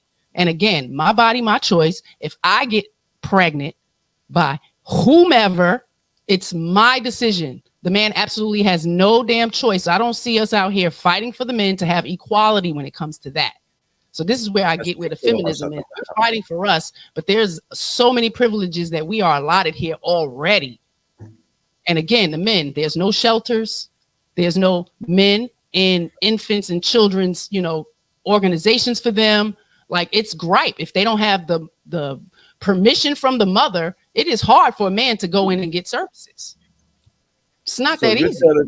So are you telling me that the feminists are not protesting for men to have equal paternal rights as maternal rights? Is that what you're telling me? No, I mean, I'm affiliated with a couple of groups that are centered towards fathers and their legal rights, and assisting them with legal information and things like that, because most states favor mothers. Even when a mother is a bad mother, they still favor the mothers, which is a damn shame. So I am all for men having full rights to their children. They should not have to fight. It should not be a fight. But my Kiera, aren't most of the lawmakers men? They are, but most of the law that they're making are not right. Like, this is going through a law right now where they're literally trying to take women's body rights from us. Why do y'all have to have a choice on what the hell I do with my body? That means we can have a choice on what you guys do with your body, because you're the ones that did it to us. Because and you do have a choice if you want to do some research. If you are married and a man wants to get a vasectomy, he has to have permission from his wife. I didn't know that. I didn't know that. Thank God. I didn't know that either. Education, dropping gems. But she can tie her tubes whenever she feels like it. And they'll actually ask her if she's safe at home. They won't ask me that, though. Oh, wow. So wait a minute. The reason why I asked you that question, my Kiera, is because if the men are the ones who make all the laws, the women are petitioning the men to make the laws, but at the same time, you don't care about how the laws affect the men. It's kind of confusing to me, right? Because they keep telling me as a man that I need to stand in for the women. right? I need to stand up for women. I need to support women's effort. Me too, slut walk, all this other stuff. They trying to get the men to be on board for the women. So I'm trying to understand why aren't the women on board for the men? Real quick, just Me Too and Slut Walk. It has it's like there's an ocean in between rights in the workplace and those issues and topics. And I had to jump in with that because those movements are about victims of a very serious trauma. So, like mingling it all in with rights in the workplace is a little bit of a stretch, I believe. What's the issue with Me Too? So let me jump in there. So that I understand that's a really good point, but let me tell you why these things integrate. It's because in the workplace there are a lot of male supervisors, team leaders who are now apprehensive to mentor, to have conversations with a women, somebody of the opposite sex, because in this culture you're not innocent until proven guilty. If there is something that is said, and there have been many cases of men there have been cases of men who've been rightfully accused of what they did. Let me put that out there first. But there have been also instances where the interpretation of a man's behavior or a flat out lie, he's lost everything, even if it's proven that he did not do that. And so Me Too, although it was to address a real crime, the way that culture works is all these little things that are separate, they integrate when we either get to the workplace or when it comes to the family. To be clear, the company, if they're investigating it, if they penalize, him in the meantime as they're investigating, they are doing that to limit their liability. It's not necessarily they're siding with the man or the woman. They're looking to reduce their liability. And see, that's where issues start, because if an allegation is brought to the attention of any company, I feel like you shouldn't just take it out on that one person. Okay, although she made a statement about him to the company, letting him or suspending him isn't just right of just doing it to him. Suspend them both, because basically you're saying, oh, she's allowed to work while I'm sitting on my ass at home because she the one came and complained about me and said that I did something. But instead of doing it that way, how about you suspend both parties? Pay, not pay, doesn't matter. Suspend both parties and investigate both sides. Because if you just suspend one, that means you're taking someone's side, basically. Because one party either did or is accused of breaking either a company guideline or the law, and the other one was not. But how do you necessarily know that? You're just basically doing a he said, she said. You're just basically taking someone's word over the other. You don't know both sides, so you necessarily can't just suspend this person. You don't necessarily know if he actually done it. So suspend both parties and get to the bottom of the issue, not just one. Absolutely. I think it speaks to the privilege and the consideration that, women get. And that's the double standard that, they don't scream about because it bends in their favor. And the only thing I would add to sprinkle on top of that is, like Lil Podcast was saying about the workplace, but he immediately went to the upper echelon and not exactly, the entire landscape. But here's one or two that you might have missed, Lil Podcast. Let's see how many women crab fishers they are, because that's a really good paying job. But men do that. They ain't getting on no boat in those below zero temperatures to catch some crabs. Or let's cover one of these manholes that's in the street and go down there and see who's down there with the bugs crawling all over them in unfavorable environments. So, again, that's where I stand on my soapbox of superiority, because it's always about the workplace when we're talking about the CEO room, but we're not talking about the workplace when it's like bug infuriation. You know what I mean? Right. So, once again, the privilege and the consideration that they are allotted allows them to not even see that the privilege that they have was created by the men that they would call to fix their car because they're calling AAA. They don't want a girl to show up. They're not anticipating or thinking a girl is showing up when they call AAA. So when we say, it's not a problem if we pump gas, it's not a problem if we know how to change a tire and none of that. You are absolutely right when it comes to us individually, but collectively, our outlook, our perception as men when it's time to pump that gas, or when somebody taps on the door, or there is a bump in the night, we are expected to get up and go and see what's going on. So if I ask for a turkey sandwich with a pickle and chips and lettuce, because I don't want just no sandwich, it better be dressed nice. I want that. Bring that. And can I say something, Lil Podcast? I was watching. I wasn't necessarily up here when you said something about pumping the gas. With the amount of robberies and stuff that go on in a gas station, why would you want your woman to get out of a car while you're sitting in the car with her and pump her gas? How about this? If somebody walked up on my lady at the pump and tried to rob her while I was sitting in the car, I got a better chance of getting the gun and getting at him. If I'm outside the car, he robbing me. That's true. But why take that chance and she's not supposed to protect me? Exactly. So why take the chance either way with her even having? See how you just skip past that? I just debunked your argument. It's okay to let it go because I want to get back to something. No, you said that you going to shoot from the inside while she's still getting attacked on the outside. I didn't say I was going to shoot from the inside. That's not what I said. I said I got a better chance of grabbing the gun and getting at him. Those were my words. But you're in the car. So no, ladies, the gun is. Hold on, guys. Ladies, podcast is he's letting her pump the gas to protect her. Let this go, Dad. Here's one. Right. He's thinking long term. Right. If I'm outside the car at the pump and he robbing me, we just robbed. Matter of fact, this happened once before. My lady is right here. She can tell you. We wasn't at a gas station though. We were standing outside my boy crib waiting on him to come down. And she was sitting in the car, and a dude walked up right behind me and put the gun on me. Give me everything you got. And I'm looking at my girl. She don't even know the dude robbing me. My homie, he in the window, he looking down. He see the dude robbing me. You know, I don't remember what I had, a cell phone, wallet, whatever it is. I just gave it to him, and he took off running. You see what I'm saying? But he was waiting for that. But at the end of the day, if I look up the statistics about women getting robbed at gunpoint, how many people am I going to actually find? 100? The whole country. So the numbers when we talk about percentages is small until is your wife. And that's true. I can say this because it happened to my wife one time at Walmart where somebody held her and my daughter gunpoint and robbed them. So it does happen. It's always a small percentage until the person you love is in that percentage. I agree with you, but at the end of the day, I'm just saying it.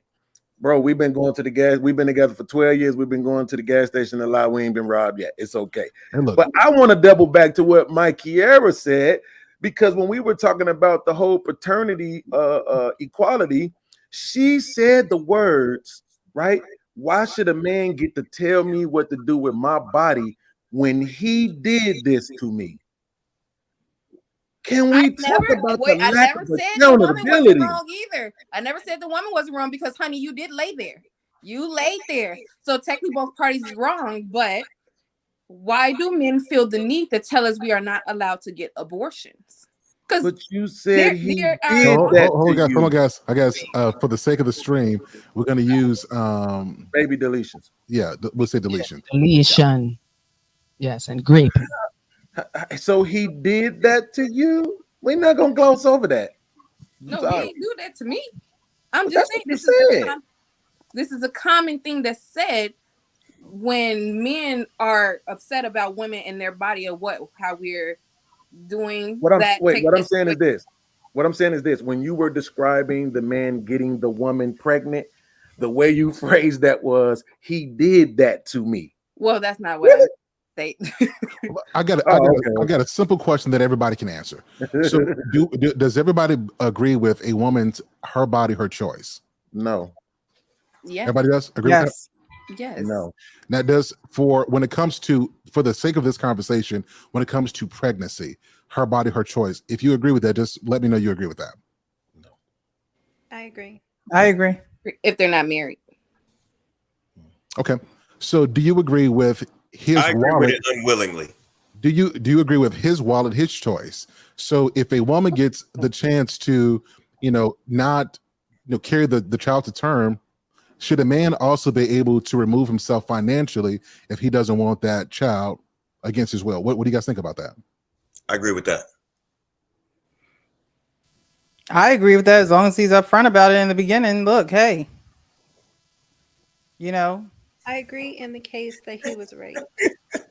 I just, I mean, even if it wasn't discussed up front, you know, not having the discussion leaves it open for option, right? Because even with protection, with her having protection and him, you know, providing protection, it can still happen. So when it happens, it's really on the woman. The man has absolutely no choice, because if she says, I don't want this child, and he says, I want this child, is that woman going to carry that child for 9 months and then hand it over to him and let him raise that child as he sees fits? Because it's half his. I'm confused when women act like that seed inside of you got there magically. It was giving to you. Whether you wanted the man to give it to you or not, it was given to you. Okay, you weren't magically pregnant. So for us to take the right of the man fully out of it is kind of unfair. Because if he says at that point, when y'all are not in a relationship, and he says, I don't want this child, and you say, you know what, I'm going to have this child. I'm going to do it anyway. It's my right. It's my decision.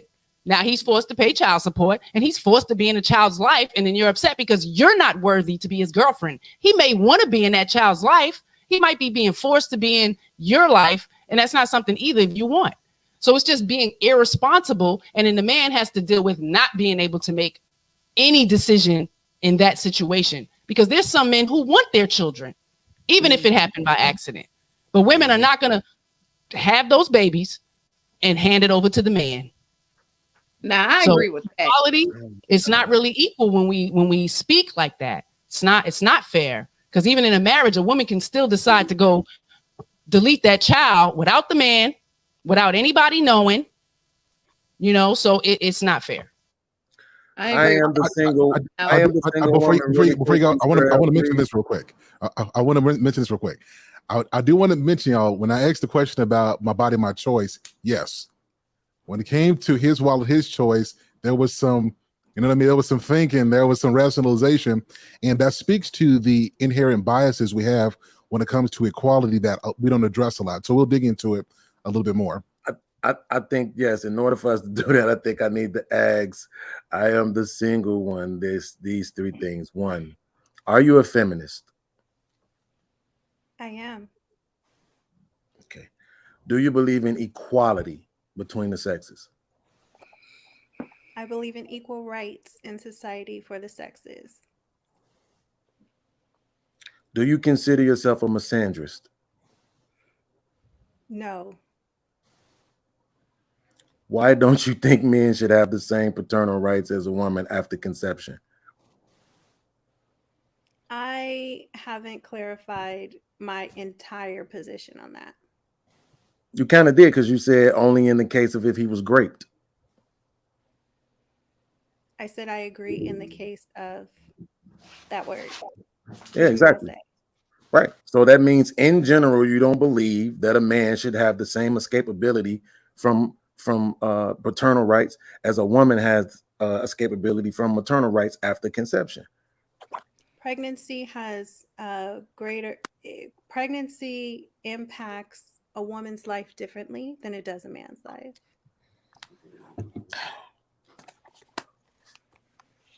Okay, so I'm gonna dig in this a little bit more, but Mr. He said you want to chime in on this? Yeah. So how come we get circumcised without our permission? My feelings are so hurt. Yeah, I can't comment on that. I got a baby girl. Right. Right. Just again, another privilege, another consideration. We don't get that my body, my choice deletion. The baby don't get a choice. Certain things they only get consideration for, and that's why I start to view it as superiority. And again, until I get an answer on the circumcision thing, I never thought about that. That's not erring on the side of superiority, because it's a decision that's made before the baby gets a chance to make it, and it's completely cosmetic. It alleviates a lot of feeling, and I don't know if people do, a lot of research on that, but let me know what you think. I'm sorry if I was long-winded, sis. Oh, no, you're good. But I never, like sis at the bottom, I have a daughter. Is that not something that they ask you in the hospital? Do they just do that? Do they just circumcise the baby? I thought it was something that was supposed to be done to the men. Yeah, that's not a choice. They don't ask parents if they want their child to No, be they ask circumcised. they ask the mama, and again, it's not mandatory. If you know, you look it up, it alleviates a lot of sensation. It's the organic form, so anything taken away from its organic form is going to be less than.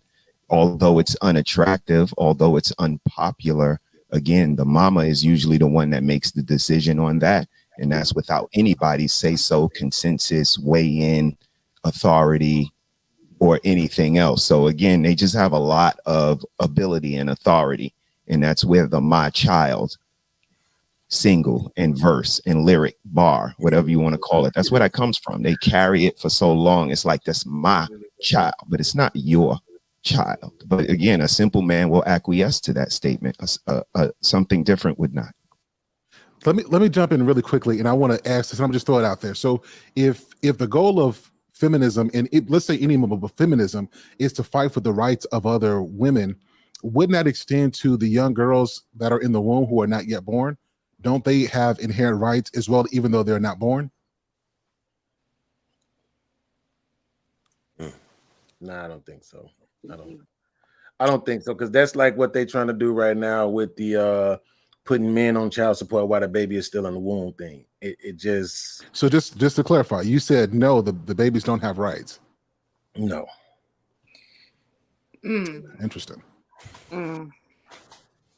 They can't vote, they can't contribute to society, they can't be drafted, they can't earn a living. They don't have a social security number. Right. Don't have How come if I delete the mother and she's pregnant, I get charged with both of them? Because how come we follow on our taxes and we get money because we have children? So you come on, unborn children though. Yes, right. You talking about in the womb.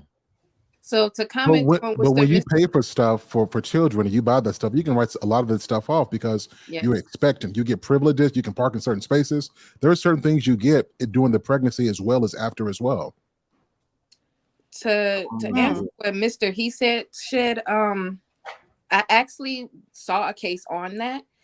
You get charged for both the mother's death and the baby's death because technically that baby heartbeat is beating in that mother's body. So that's technically 2 murders. As you should. Oh, you're saying you're pro-life.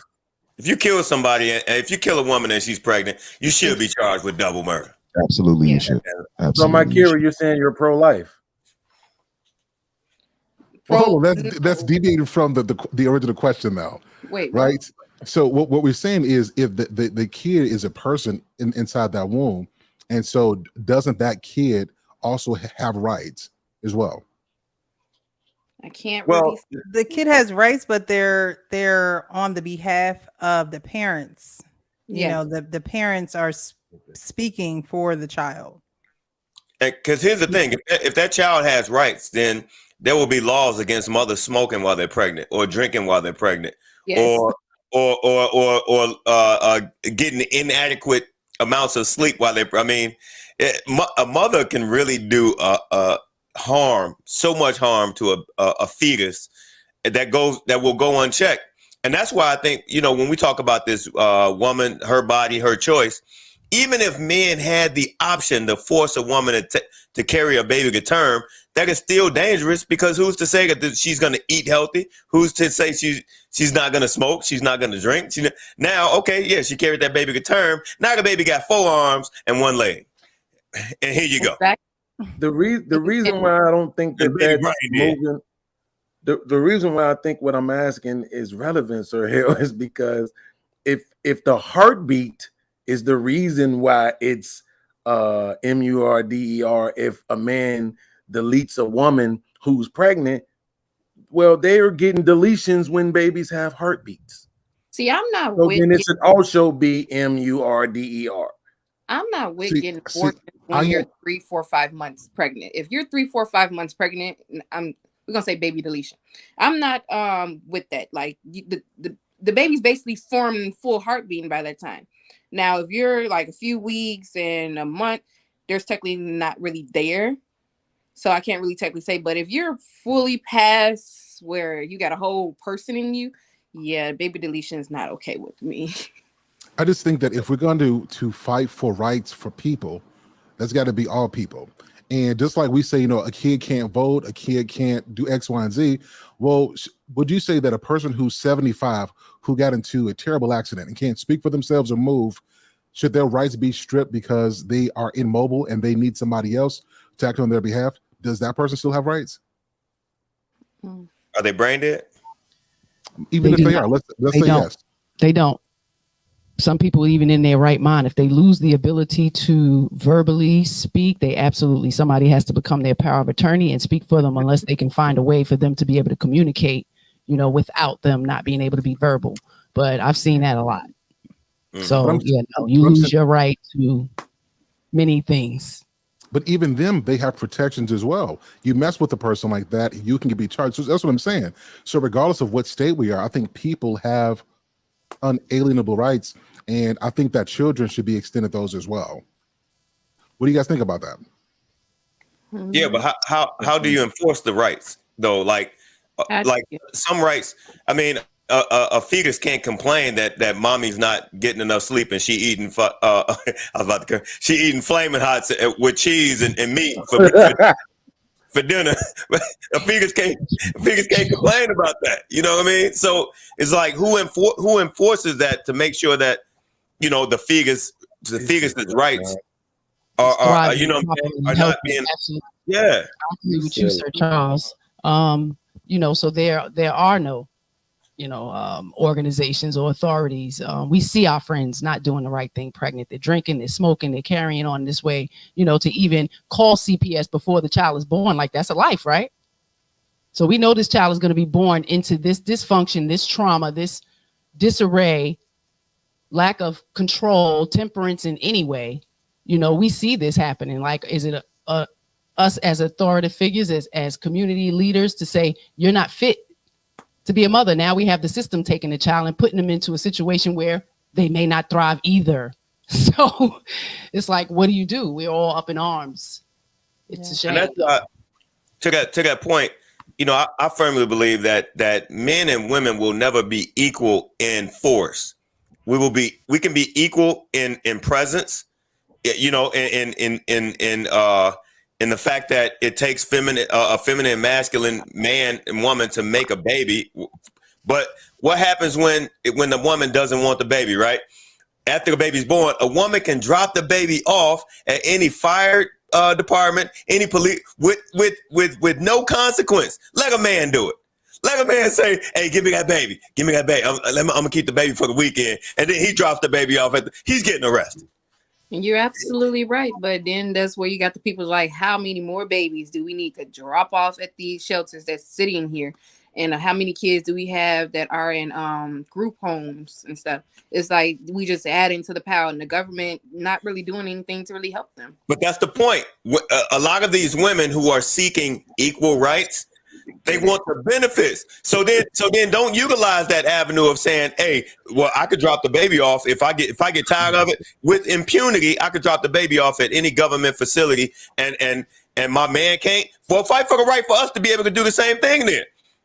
I don't understand why this is so hard. I've been depressed. I literally been sitting here battling depression ever since I am the single one said.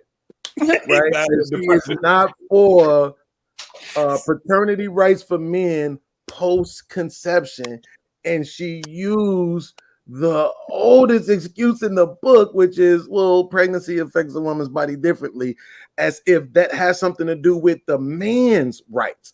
We're not saying take away the woman's rights, right? We're saying you have all of your rights. I'm saying, why shouldn't I have my right? I'm not saying take away your right.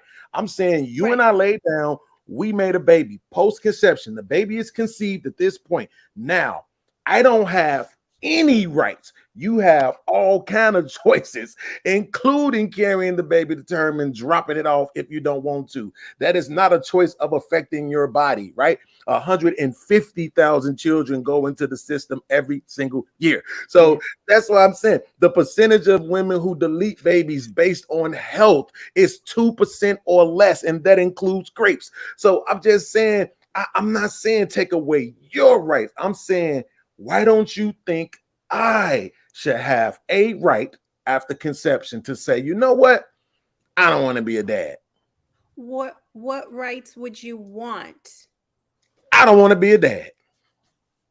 So and you can't now, force me to be on child support or force me to do nothing that has anything to do with a dad, because I can't force you. I just want that same right to be able to forego my responsibility.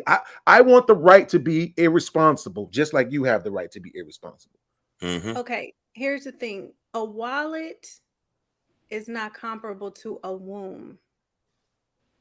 And when I said that pregnancy affects women in a very different way, every aspect of her life and her own, not only physical health, her mental health, there are a lot of things that happen. And I've never been pregnant. I'm so happy about my choice, especially having this conversation. But that is where my sentiment is coming from. I mean, this is what you said about the man. A wallet is different than a woman. You're not saying, well, a man shouldn't have the same responsibility because a man, blah, blah, blah, blah, blah. You're just, what difference does it, whether she deletes the baby or carries the baby to term and drops the baby off at a fire station or lets her grandmother raise it? Like, the woman has options to be, I'm just going to say it, irresponsible after conception. Why shouldn't I have an option, right, to forego fatherhood? What is a technically have that option, and a lot of them actually exercise it legally? Legally? I'm not sure. You know, you just said they have it. But I'm saying, I mean, my biological father, I don't know who he is. He legally got away with it, so I'm sure it happens legally. Like, I'm so sorry to hear that. I hate that. That's not it right. happens legally. It's not like it doesn't happen legally. But you just said I you also don't was know who adopted, he is. so I may be a oops child. He may not even know about me. Who knows? But it happens legally. No, if a paternity is established and that woman doesn't want the baby, easily goes to the father if he wants the child. Easily. That's a slam dunk. So yeah. Right. That's what we're talking about. We're talking about established maternity and paternity. That's what we're saying. If the woman has the child, right, you want to be able to legally walk away and not be financially responsible for the child. I understand that you want that.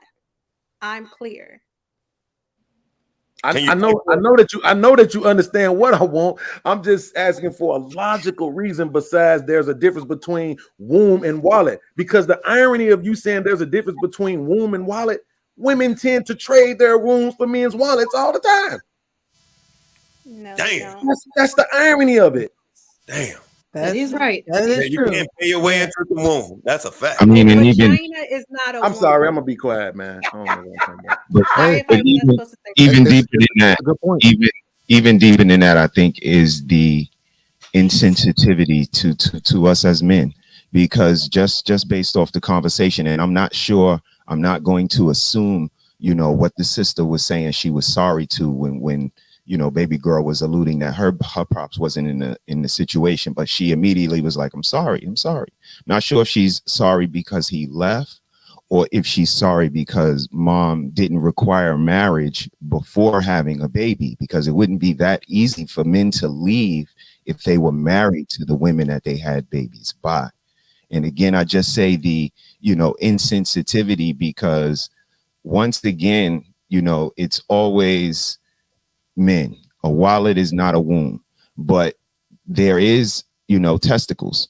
In those testicles is sperms, and without those sperms, that womb wouldn't even be speaking about right now. So there's a lack of consideration when it comes to men, because we inseminate these wombs that you speak of, and without us there would be no baby. We are the giver of life, although you hold it. And a lot of women love to throw that into people's face, like, I have babies, so I get to say because I have babies. But let's dive deeper down that. And, trigger warning, but I get a little bit. How'd you have that baby? Did you have it vaginally or did you have a C-section? How many babies did you have? Do you have 2? Do you have 3? Do that make you better than somebody who has 1?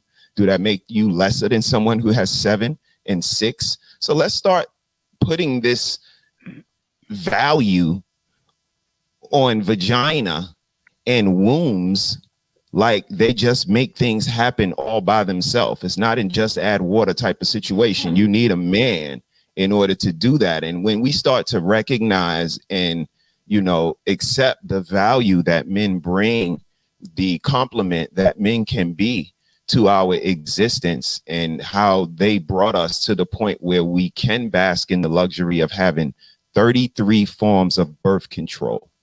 And that's not even including the morning after pill. So I hear what everybody say, but when it comes to 10 fingers and 10 toes touching the ground, that's all a woman's decision, all of it. And with all of the precautions and provisions, if she gets pregnant, she got the morning after or plan B. If she don't want to keep the baby, she can drop it off at the fire station. If she do want to keep the baby, but the man had it more babies by 7 other women, she could just hit him for child support. It's so many provisions.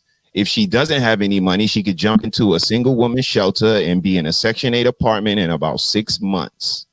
So, you know, I understand the plight. I understand the compromise, but I also understand the privilege.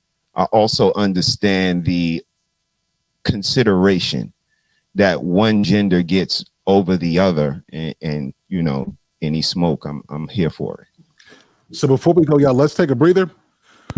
Let me read some of these super chats real quick. Dang. Right, shout out to Jay Ali with the $10 super chat. She says salutes her hell in beans. I saw a couple more come in as well. And guys, if I missed you, please know that I am getting to them now, but I didn't want to break everybody's points up. I wanted to let the conversation flow naturally. I think I saw a couple more. Give me 1 second. Dang, am I imagining stuff? Oh, guys. Dang. Yeah, shout out to Black Men Unfiltered with the $2 super chat. He says, your body, your choice. What about the baby's body? It's a good question. Good question. I think there's one more. 1 second. Black Men Unfiltered says, thank you for this $5 super chat. He says, we can't talk black on black crime anymore if you believe in baby deletions. How many have we lost? Over 24 million. Yep. Let me play this super chat song really quickly, and then we'll get back. We'll ask our final question of the night, and then we'll take some calls. All right, let's go ahead. Let's pick it up. Pick it up, pick it up, pick it up, pick it up. You see the drippy, I'm fitted up. Hop in my car and the giddy up. Secure the bag, yeah, I get the bus. Pick it up, pick it up, pick it up. You see the drippy, I'm fitted up.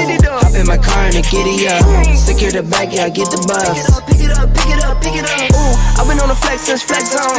Neighborhood all in your eardrums. I ain't never scared like Bone Crush. Boy, I got God, don't fear none. My line busy, take no calls. Feels like I don't have no flaws. Snakes in the grass, cut those off. Yo, squad shit, my bros raw. Okay, guys, so let's ask this final question, then we'll open it up for some callers.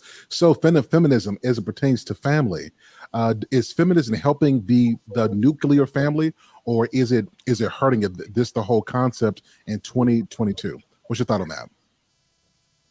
Okay, so feminism. I can't take this, sir. Sir, you ain't right for this. Okay.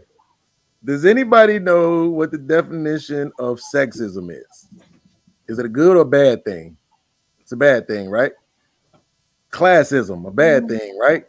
Ageism, a bad thing, right? Racism, a bad thing, right? How the hell is feminism a good thing? Do you realize when you put ism on the end of the word, what you're basically saying is this thing supersedes all? It's this thing before everything else. So when you're saying you're a feminist and you believe in feminism, you're saying you're female over everything. And that would include family. So no, feminism does not help family. I'm too good at this, man. I mean, that's a good response. Anybody want to respond to that? Man, summed it up quite well. I mean, at the end of the day, it causes divisiveness. It sets the stage for competition as opposed to collaboration. As I stated before, we men and women will never be equal in force. It's not going to happen. But we have these delusional women who think that, you know, they're going to ride the wave of feminism to get them to for equality of outcome and force, and they're deluding themselves. So no, I think the movement I think it had good intentions as far as like offering women equal opportunity. But when you skew it with the outcome and I think it's destroying the community and the family, personally. It's making women too competitive. And Yeah. Collab with me, sis. When you want to be with a man and you want, especially married, you should never want to be equal with him. You should always want to be there to help him, to guide him with your home, not to overstep him. Because at this point, y'all roommates, if that's the case. I'm just saying like that. If you're trying to be everything that your man is, then what the hell do you need a man for? Right. I'm just saying you might as well just be by yourself. Mom, like, I'm just saying. And that's where the feminist movement have led a lot of women to being by themselves. I don't care how much education I get. I don't care how much I done been around people who say they this and this and that. I'm never going to be equal as my granddaddy, my uncle, and my brother. And I don't want to be. Because that means I have to, if I want to hold myself to the accountability that they are, that means I need to get my ass up and do the same shit and work twice as hard as them. And I'm not trying to do all that. I'm not trying to stress myself out. Wait a minute. Tell us how you feel, my Kiara. Tell us how you feel. Anybody else have a perspective on that? I think that's honest. It's hurt us in a lot of ways. It's given many resources and outlets for women to become successful. But I think, like most of us said, the delusion of this dynamic in a marriage in a union type role is unfair. Privilege is absolutely invisible to the ones who have it. And we have so much more. We don't even realize how much privilege us women have. So to begin to understand men and that they are human as well, and they absolutely go through these pregnancies with us. We've had 4, and I've watched this man go on an emotional roller coaster with me. You know, the fear, the shock in us becoming parents over and over again. Like, so they do feel it. Just because that child is growing inside of me, that man is still human and he has emotions and feelings, and he is going to go through it just as well as I am. It's just going to be different and it's going to look different. That's all. So kudos, shout out to all the men who are right there by these women bringing forth these babies, because it is not an easy task at all. So I applaud y'all, because we can get absolutely crazy with these aliens growing in our bodies. So Lord. Shout out to y'all for being supportive. I really appreciate it. Yeah. All right, y'all. I think that's anybody want to give any final thoughts on this particular question? I just wanted to say that I think families keep each other strong. Shout out to families. I am a feminist, and I also support Black family, you know, and I love Black family. And I don't hate men, and I feel it's kind of crazy to have to say this, but I think people misunderstand once they hear the term. So I just wanted to express that as a feminist, as someone who doesn't have a family, I still love and support family. And that's exactly what we have in this show, because I noticed, I went back on a lot of my shows and I say the feminists. Oh, the feminists are triggered. But I think at some point that can get lost. The actual meaning that I'm conveying can get lost.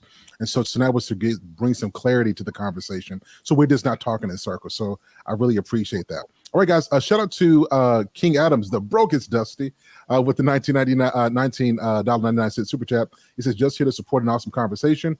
So we'll do this. I'm going to play the super chat song. Once we get back, we'll take a few callers and then we'll call it a night. All right, let's drop that bass. Super chat.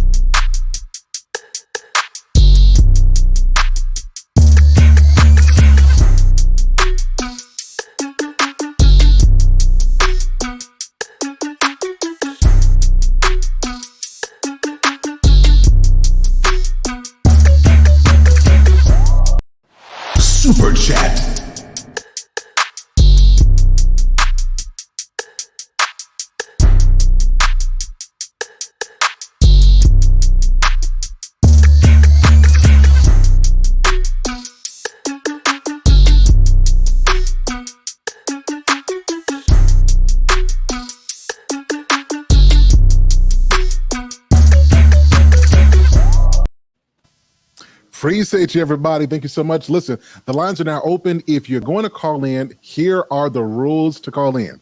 Number one, we're not going to attack the panelists. We attack points that we made.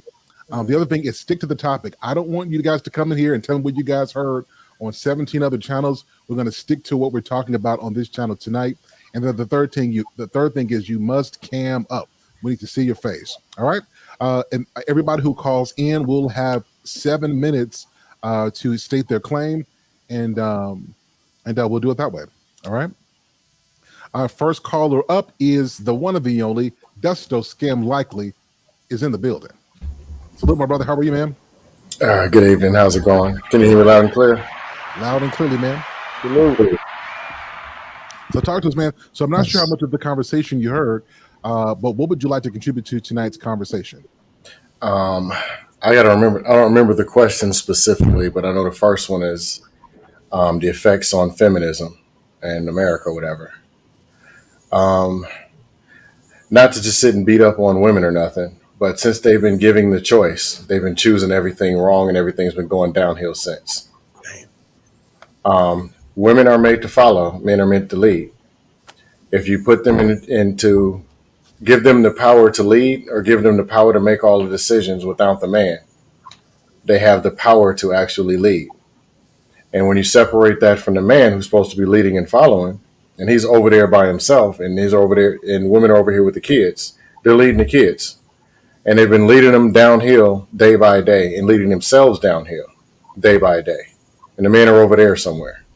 And they're now producing masculine women and feminine men.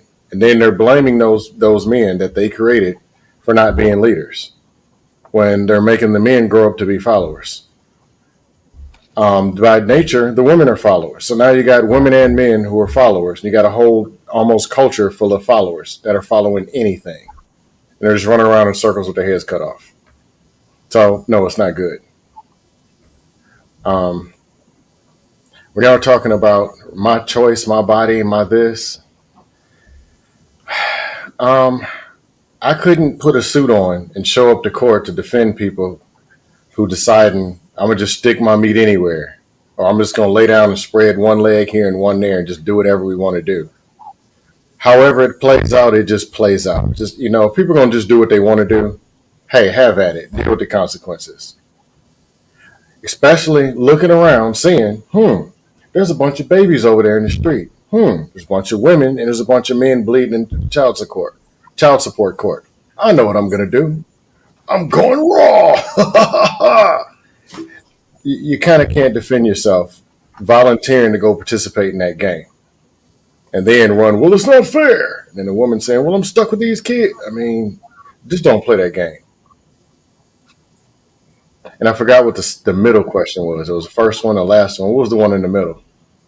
I forget too. So, did anybody want to respond to Dusto, to his points, to what he just said? Yeah, I just want to offer a little bit of pushback to what he said. Okay. He said men are made to lead and women are made to follow. I understand where he was going with that, but I just want to paint a slightly different picture. Okay. It's the masculine that's made to lead, and the feminine is meant to follow. Meaning, there are a lot of feminine men out here. For a fact, I agree with you. And those men actually pair well with masculine women. Oh God, no. Go ahead. Hey, but that's a fact, though. You're always going to have feminine men. You're always going to have feminine. Hey, the Bible says you always have the poor among you. You know what I'm saying? So, hey, you're always going to have the less fortunate men who operate in feminine energy, and they pair well with the masculine woman who is going to take a leadership role. It just happens. Charles, hold on, guys, before you go. That's called domestic violence. That's what you call it in disaster. You guys got to listen to the host. Got to listen. Oh, go ahead. That was definitely taken out of context. That is not what that means about the poor you'll have among you always. No, I was just making a Tell me funny. you're trolling. Oh, okay. I was making a funny with that. But no, really, there are feminine men out here who desire to be led by a woman, and that woman typically, even if she's feminine, she's operating in her masculine energy. That don't opposites attract. Here's what I'm saying. A lot of times you have women who want to operate in masculine energy, seeking a masculine man. That's what we're going to repel each other. That's what we air. That's my whole point. So no, it's not that men are made to lead, because a lot of men should not be leading at all. And we know this. A lot of men shouldn't be in leadership positions. But Charles. Hey, go ahead. Finish capping, but go ahead. No, it's the energy. Feminine men should pair well. They will pair well with a woman who is operating in her masculine energy. That's a fact. Okay. So Charles, so enough of the cabinetry. How has this been working out? Because there's 55 gallons full of feminine men, and there's a whole bunch of super wigified 3 kids, 4 teeth, masculine baby mamas all over this fictional place called the Black community. So if that works, man, blacks are on top. We got strong communities going, led by these women. Huh? Yeah, no. I mean, at that's the end what we got, right? Will you acknowledge the fact that we do have feminine men in this society? Right, and it's called domestic violence. It's called don't go over there, run. Feminine men are disasters. Masculine women are disasters. Why would you put them 2 people in the same house? No, and put kids in there. Because they run. Together. Who else you gonna put them? No, they pair well for disaster. That's why people are moving out to the suburbs. Get away. Burn the building down. Hey, No. Hey, Dexter, appreciate you coming through, everybody. I got to get to the next caller really quickly. Please stick around, y'all. Show some love to Dexter. Show some love. Appreciate you, my brother. Hey, do my nails make me feminine? Absolutely. Let's bring up the next caller really quickly. No, they do not. They look a little long. He don't care about me at all. Like, yeah, tips on them. Kind of shiny too. Let's bring up. Down a little bit, but they don't. Are you afraid to break those nails, brother? You know, I do consider it a lot. On the gas. Things look. Podcast. He's Presley Manning, like he over there answering the questions. Got nail follows on deck. So, now let's bring up our next caller real quickly. Shout out to the information man who is in the building. Salute to you, my brother. Thanks so much for being here. How are you? Hey, how you doing, brother? I'm doing fine. I've been watching the program most of the night, making comments, and it's been a fantastic dialogue here. Very respectful as well. But I wanted to say this, that I want the sisters to hear what I'm saying here, as well as the brothers. We've been talking about tonight this concept of feminism, which is a concept that is not natural or part of our culture. Black people didn't create this feminism thing. Feminism is an offshoot of white women who particularly wanted to share in power, empower, and control with white men. This is how it got started. Black women, in my opinion, got bamboozled by watching what white women were doing, because just like black men, black women were being marginalized by white women that were being put on a pedestal of beauty standards and everything else in our society. And black women watched that and we're trying to gain something by moving into this feminism movement, which bamboozled you, because engaging in it just helped destroy and impact our communities, which black people by nature, we didn't operate off of those Eurocentric or European standards of how we raise our families and how we interact with each other. It's not until we start buying into these type of values that we begin to destroy our families. So when you talk about women's choice, when it comes to the womb and babies and all of that, where do you think you're getting this language from? We live in America. We've been inundated by American culture, particularly the culture of white women that have been projecting this whole thing. The whole Me Too movement, which they got from a black woman. They stole her movement and commandeered it for themselves. So this whole movement, ask yourself right now, with all the education that black women have, they have more degrees than we have and what have you. If you look at the statistical numbers, we still have black women who have college degrees who are still struggling economically. Okay? We still have white women who are benefiting from affirmative action programs. White women are the ones that are reaping the benefits of this thing called feminism. Matter of fact, they're reaping more benefits than the sisters are. So let me just ask this question. How can black women rationalize this or come to an ideology in their mind that they're following a philosophy that is their philosophy when actually it's not your philosophy? You've been culturally conditioned to follow someone else's philosophy, and you have adopted their language and attitude, which you project onto us as black men, and we're talking to each other in destructive ways because it was fed to us. Coming out of slavery into Reconstruction, we've been sitting up here trying to get the acceptance of white society, trying to adapt to it, and then and that means adapting their language, the thinking, the ideology. And then we set up here on panels and we push out ideologies that ain't even our real ideology, our real culture, our real spirituality whatsoever. Period. Sir HALE Speaks. Period.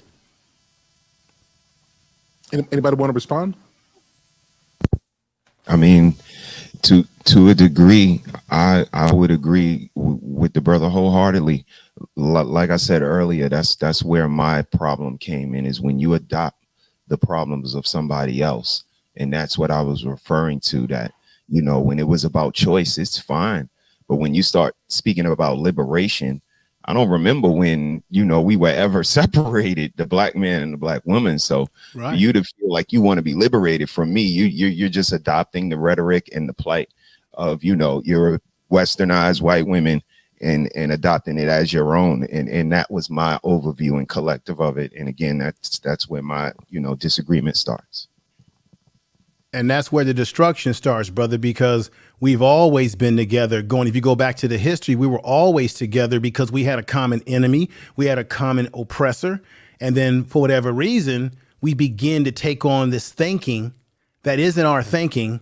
And that becomes a destruction of us, where we're arguing about his choice, her choice. No, if I put a baby in a woman's body, it isn't her choice. It is our choice, because you didn't create that baby by yourself. Okay, period. Although it takes a woman to give birth to a child that gives birth to what? A new workforce. It is still a man and a woman that creates this. This is a gift from God. So we need to work together in harmony. And see, this is part of the problem. I kind of disagree with what the brother was saying about, well, you got masculine women and you got feminine men. That's imbalance, brother. That's not how it's supposed to be. That's why we have all these problems that we've got right now, because as a community, or let me say some of us, not all of us, some of us, we're out of balance. We're not in balance with each other. You have to have the masculinity and the femininity together. That's how God made us this way. So a feminine man with a masculine woman who's overpowering that man, that ain't the way it's supposed to be, and it ain't natural. You don't even have that in nature. Bugs don't even operate like that. Insects on the ground, and we're supposed to be human with intelligent minds, and we're sitting up here saying that that's okay. No, it's not. That's a dysfunction. That's a dysfunction, and that's exactly where they want us to be, in a dysfunctional mindset, so that we're scrambling as a community and we can't get ourselves together. That it was designed that way, coming right into Reconstruction, into where we are today. Can't we figure that one out? It was designed that way. You know, so what? Okay, information. I'm gonna do a show called They, and the reason I'm gonna do that show is because I'm American. You know what I mean? Like, I'm American. I was born here. I pay my taxes. You know, I took out some student loans, so I had to say, if I get drafted, I gotta go. Lord, please don't let them call my number. But I'm just saying. I get it. You know what I mean? I'm American. If we are Americans, yes, why do we still talk about this? Is not a question for today. I'm going to put up a show because I know that there are some systems in place, but as an American citizen, I don't live my life based off of they want us to think this way, or they put this on us. This is not to say that there are no systemic things that exist, but I want to dig into that. You know what I mean? I want to dig into that thing. Well, dig into it, but I can give you all the evidence, empirical data. I see it in the prison system.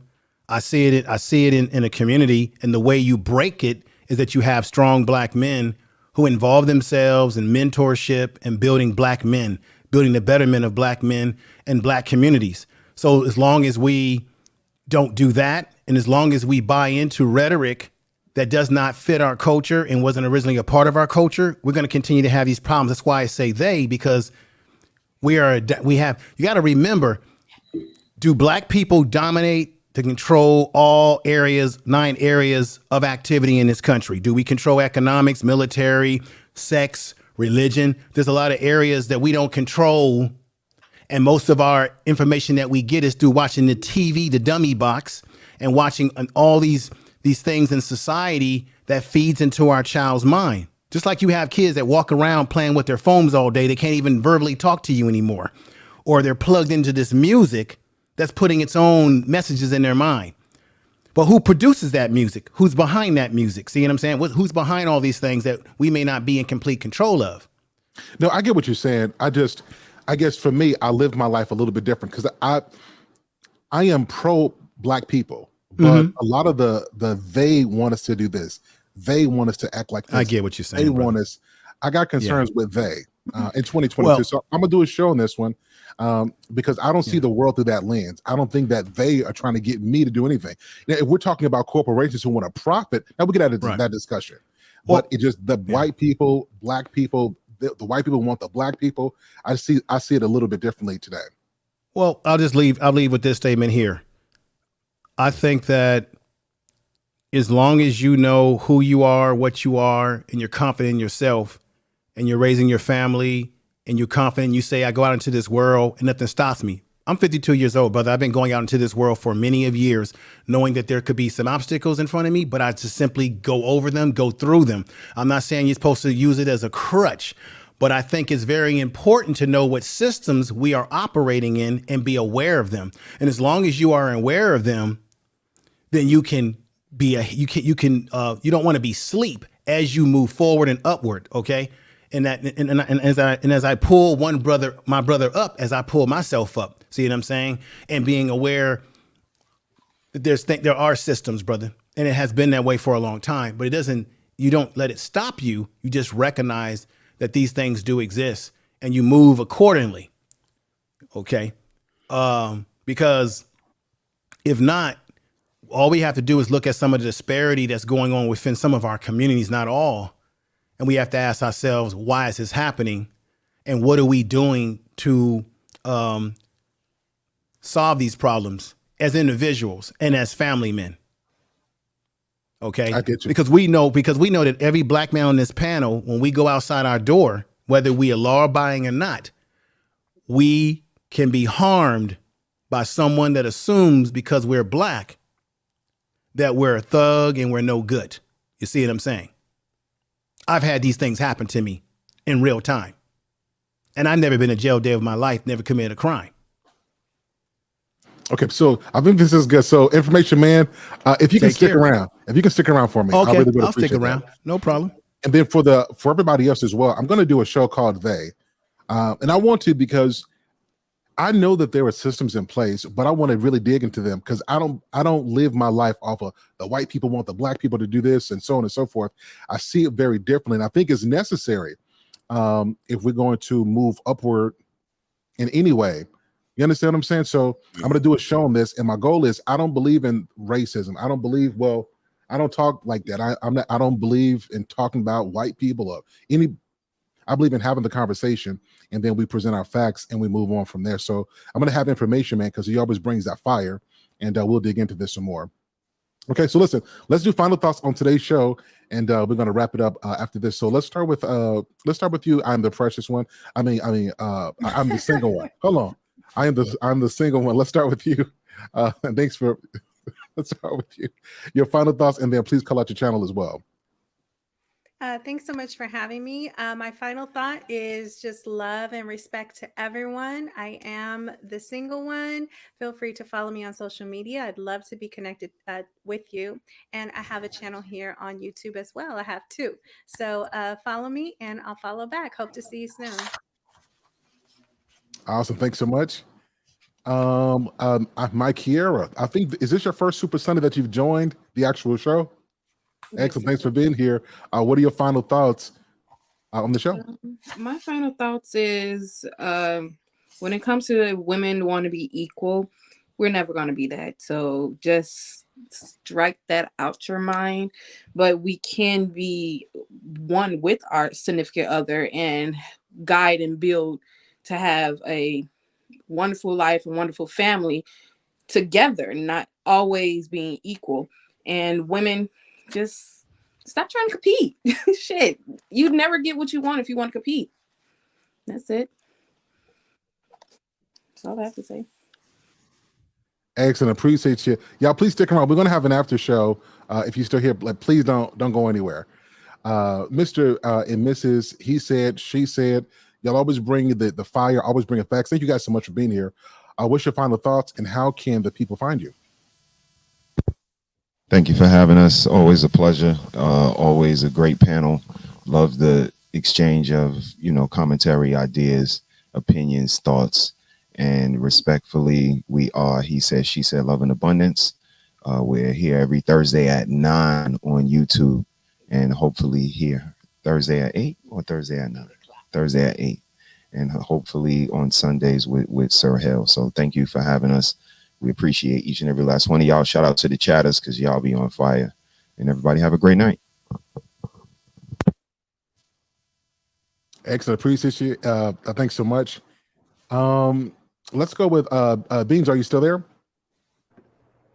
Yeah, I'm still here, Massa. I ain't going nowhere.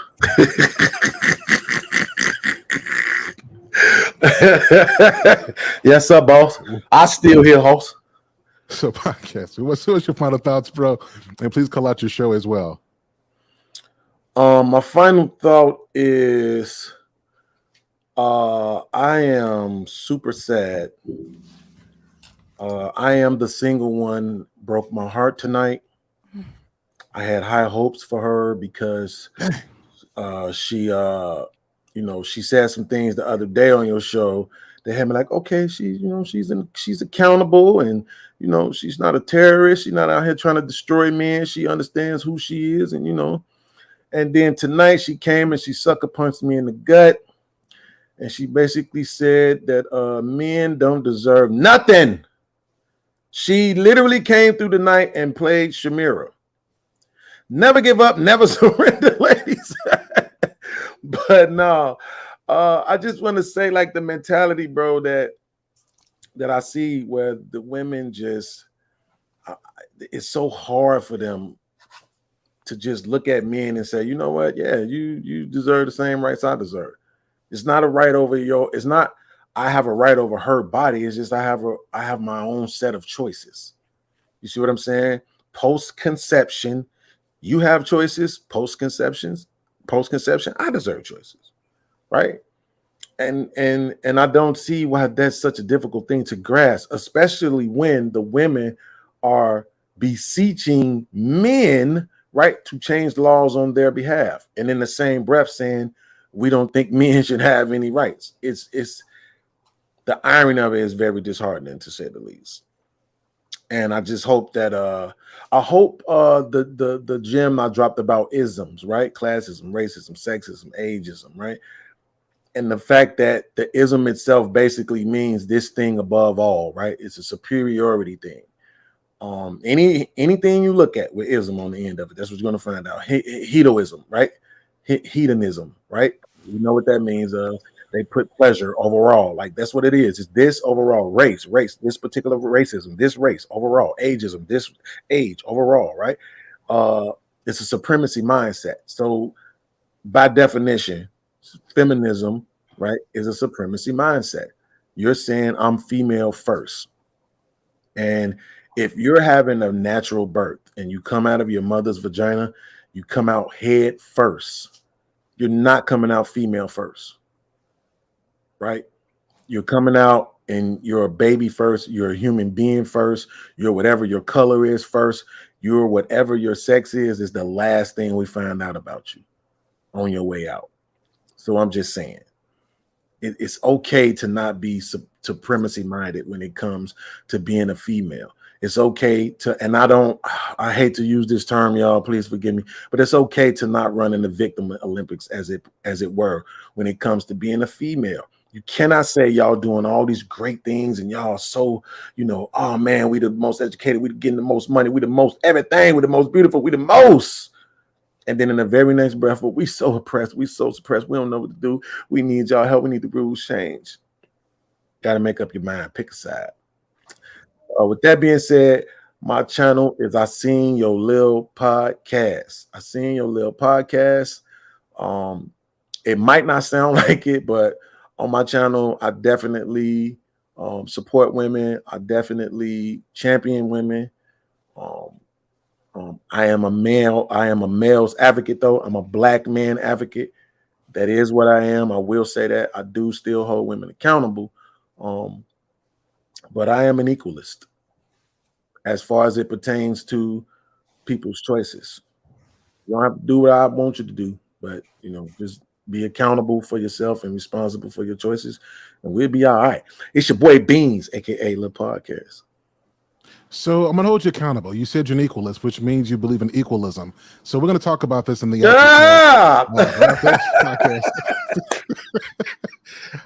I am the Real Press. Thanks so much for being here. It's always a pleasure to have you on. Really appreciate you. What's your final thoughts? And please call out your channel as well. My final thoughts are that feminism is something that wasn't created by us. However, we have adopted this way of living and it has divided us. And unfortunately, it's not bringing a lot of Black families together. It's actually dividing them. And so it's something that we have to, as women in this feminist, society, have to really check our hearts and really have to check our intent. Is our intent to help the family? Is our intent to help our husbands? Or is our intent to be better than them and to say that we have something going for ourselves? Because I believe that women are helpmates to men. We're not equal to them, nor do I want to be equal to him. I want him to drive the car and I want to sit in the passenger seat. And that's how I'll always want it. And so I don't subscribe to feminist way of thinking. However, it has spread throughout our culture and it is running rampant. And again, it is dividing us. And so with this conversation, again, check our hearts, check your intent. Where you guys can find me is over at The Real Precious on here on YouTube. I am steadily growing, but I love having these conversations. Sir Hale, thank you so much for always inviting me and extending that invitation. Thank you always, always. And it was a great evening. Much love to The Real Precious, always coming through. I really appreciate you. Thank you so much. To my main man, Sir Charles. Man, it's been an interesting conversation. What's your final thoughts? And let us know how we can get involved with what you got going on as well. Absolutely. First of all, thank you for having me, Sir Hale. This evening has been a great discussion. And thanks to the other panelists for their perspectives. Feminism, in short, has literally, I think it had a great intent, but it destroyed the family structure in so many ways, namely giving women the delusional thought that they can be equal in force or equal in outcomes to men, and actually putting them in the mindset that thinking that they have to compete with us. Listen, I'm asking our women, don't compete with us. Seek to collaborate. collaboration over competition is what is really what's going to actually heal the family. And I'm specifically talking about the Black family.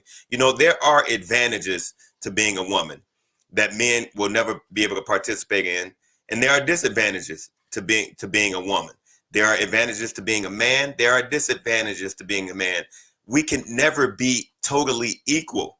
And therefore, it even expands to the rights that men and women have. Men and women will never have the exact same rights. I'm all for women having the same opportunity. Hey, if you want to show up and show out, hey, fine. But don't expect the result to be the same. And you know, with the feminist movement, it hurt marriage in a way that women want to wait to keep their identities longer, and men, you know, which men find in easier ways to have sex earlier, whereas women aren't even seeking to be married at the times where they normally would be, because they want to stay out and run the streets thinking that they can be men and get their body counts up. All right, well, when you get blowed out, don't be seeking to try to settle down with the man. At the end of the day, like I said, man, we need our women to balance us. And with the yin and the yang situation, we need women to be soft while we're out here being hard. You know, we need our women to be submissive while we're out here being leaders and follow. You know, when you're trying to merge the yin over into the yang, now you're throwing the whole thing off. But anyhow, that's my piece. Listen, my name is Sir Charles the God. I am one half of Mindfully Misunderstood. You can find me on that channel and also YouTube as well. Sir Charles the God on YouTube as well. Tap in, like, subscribe, and thank you for having me this evening. I appreciate it. Much respect, y'all. It's been another one. Been another great conversation. Y'all, I want to end by saying this. That there are a lot of different things happening in our country. And anytime that a group of people feel like they are being oppressed, they're going to fight. And I think that what we have to do as people is make sure that people have their rights and that we don't step on them because we don't share the same beliefs. I think feminism, I stand on this. I think that the original intent for feminism was absolutely necessary. The road was changing, things were changing, the dynamics of life itself were changing. But I think like humans, we have an uncanny propensity to forget the focus, and it becomes self-absorbed and self-directed in many cases. And I think that modern feminism today is no longer about equality, because if that were the case, then we have the same concerns for men concerns. Feminism and the men's movement, the men's rights movement would link up. You know, we would have things like that if it was truly about equality. I think that human nature, we find a way to shield ourselves through different programs that have aspirational goals tied to a real need. But overall, sometimes we forget the actual mission, and we do what it takes to get what we want, and we really don't care about the rights of others so long as we're getting what we need. And I think that as people, as family, as communities, that we have to get past our own individual needs and think about community, think about our kids, because how we're shaping this world are going to impact the kids we leave behind. And the focus got to be back on people and back on family. With that, I appreciate everybody. Thank you guys so much for joining. If you appreciate the content, be sure after this stream to go back and hit that like button. Be sure to go back and to leave a comment, good or bad. I'd love to hear your thoughts, and we'll do this again next Sunday. Love everybody. Have a good night. We'll talk with you again soon.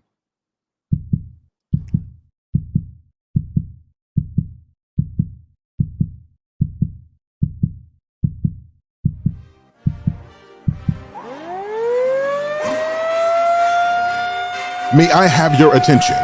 May I please have your attention? Super Sundays.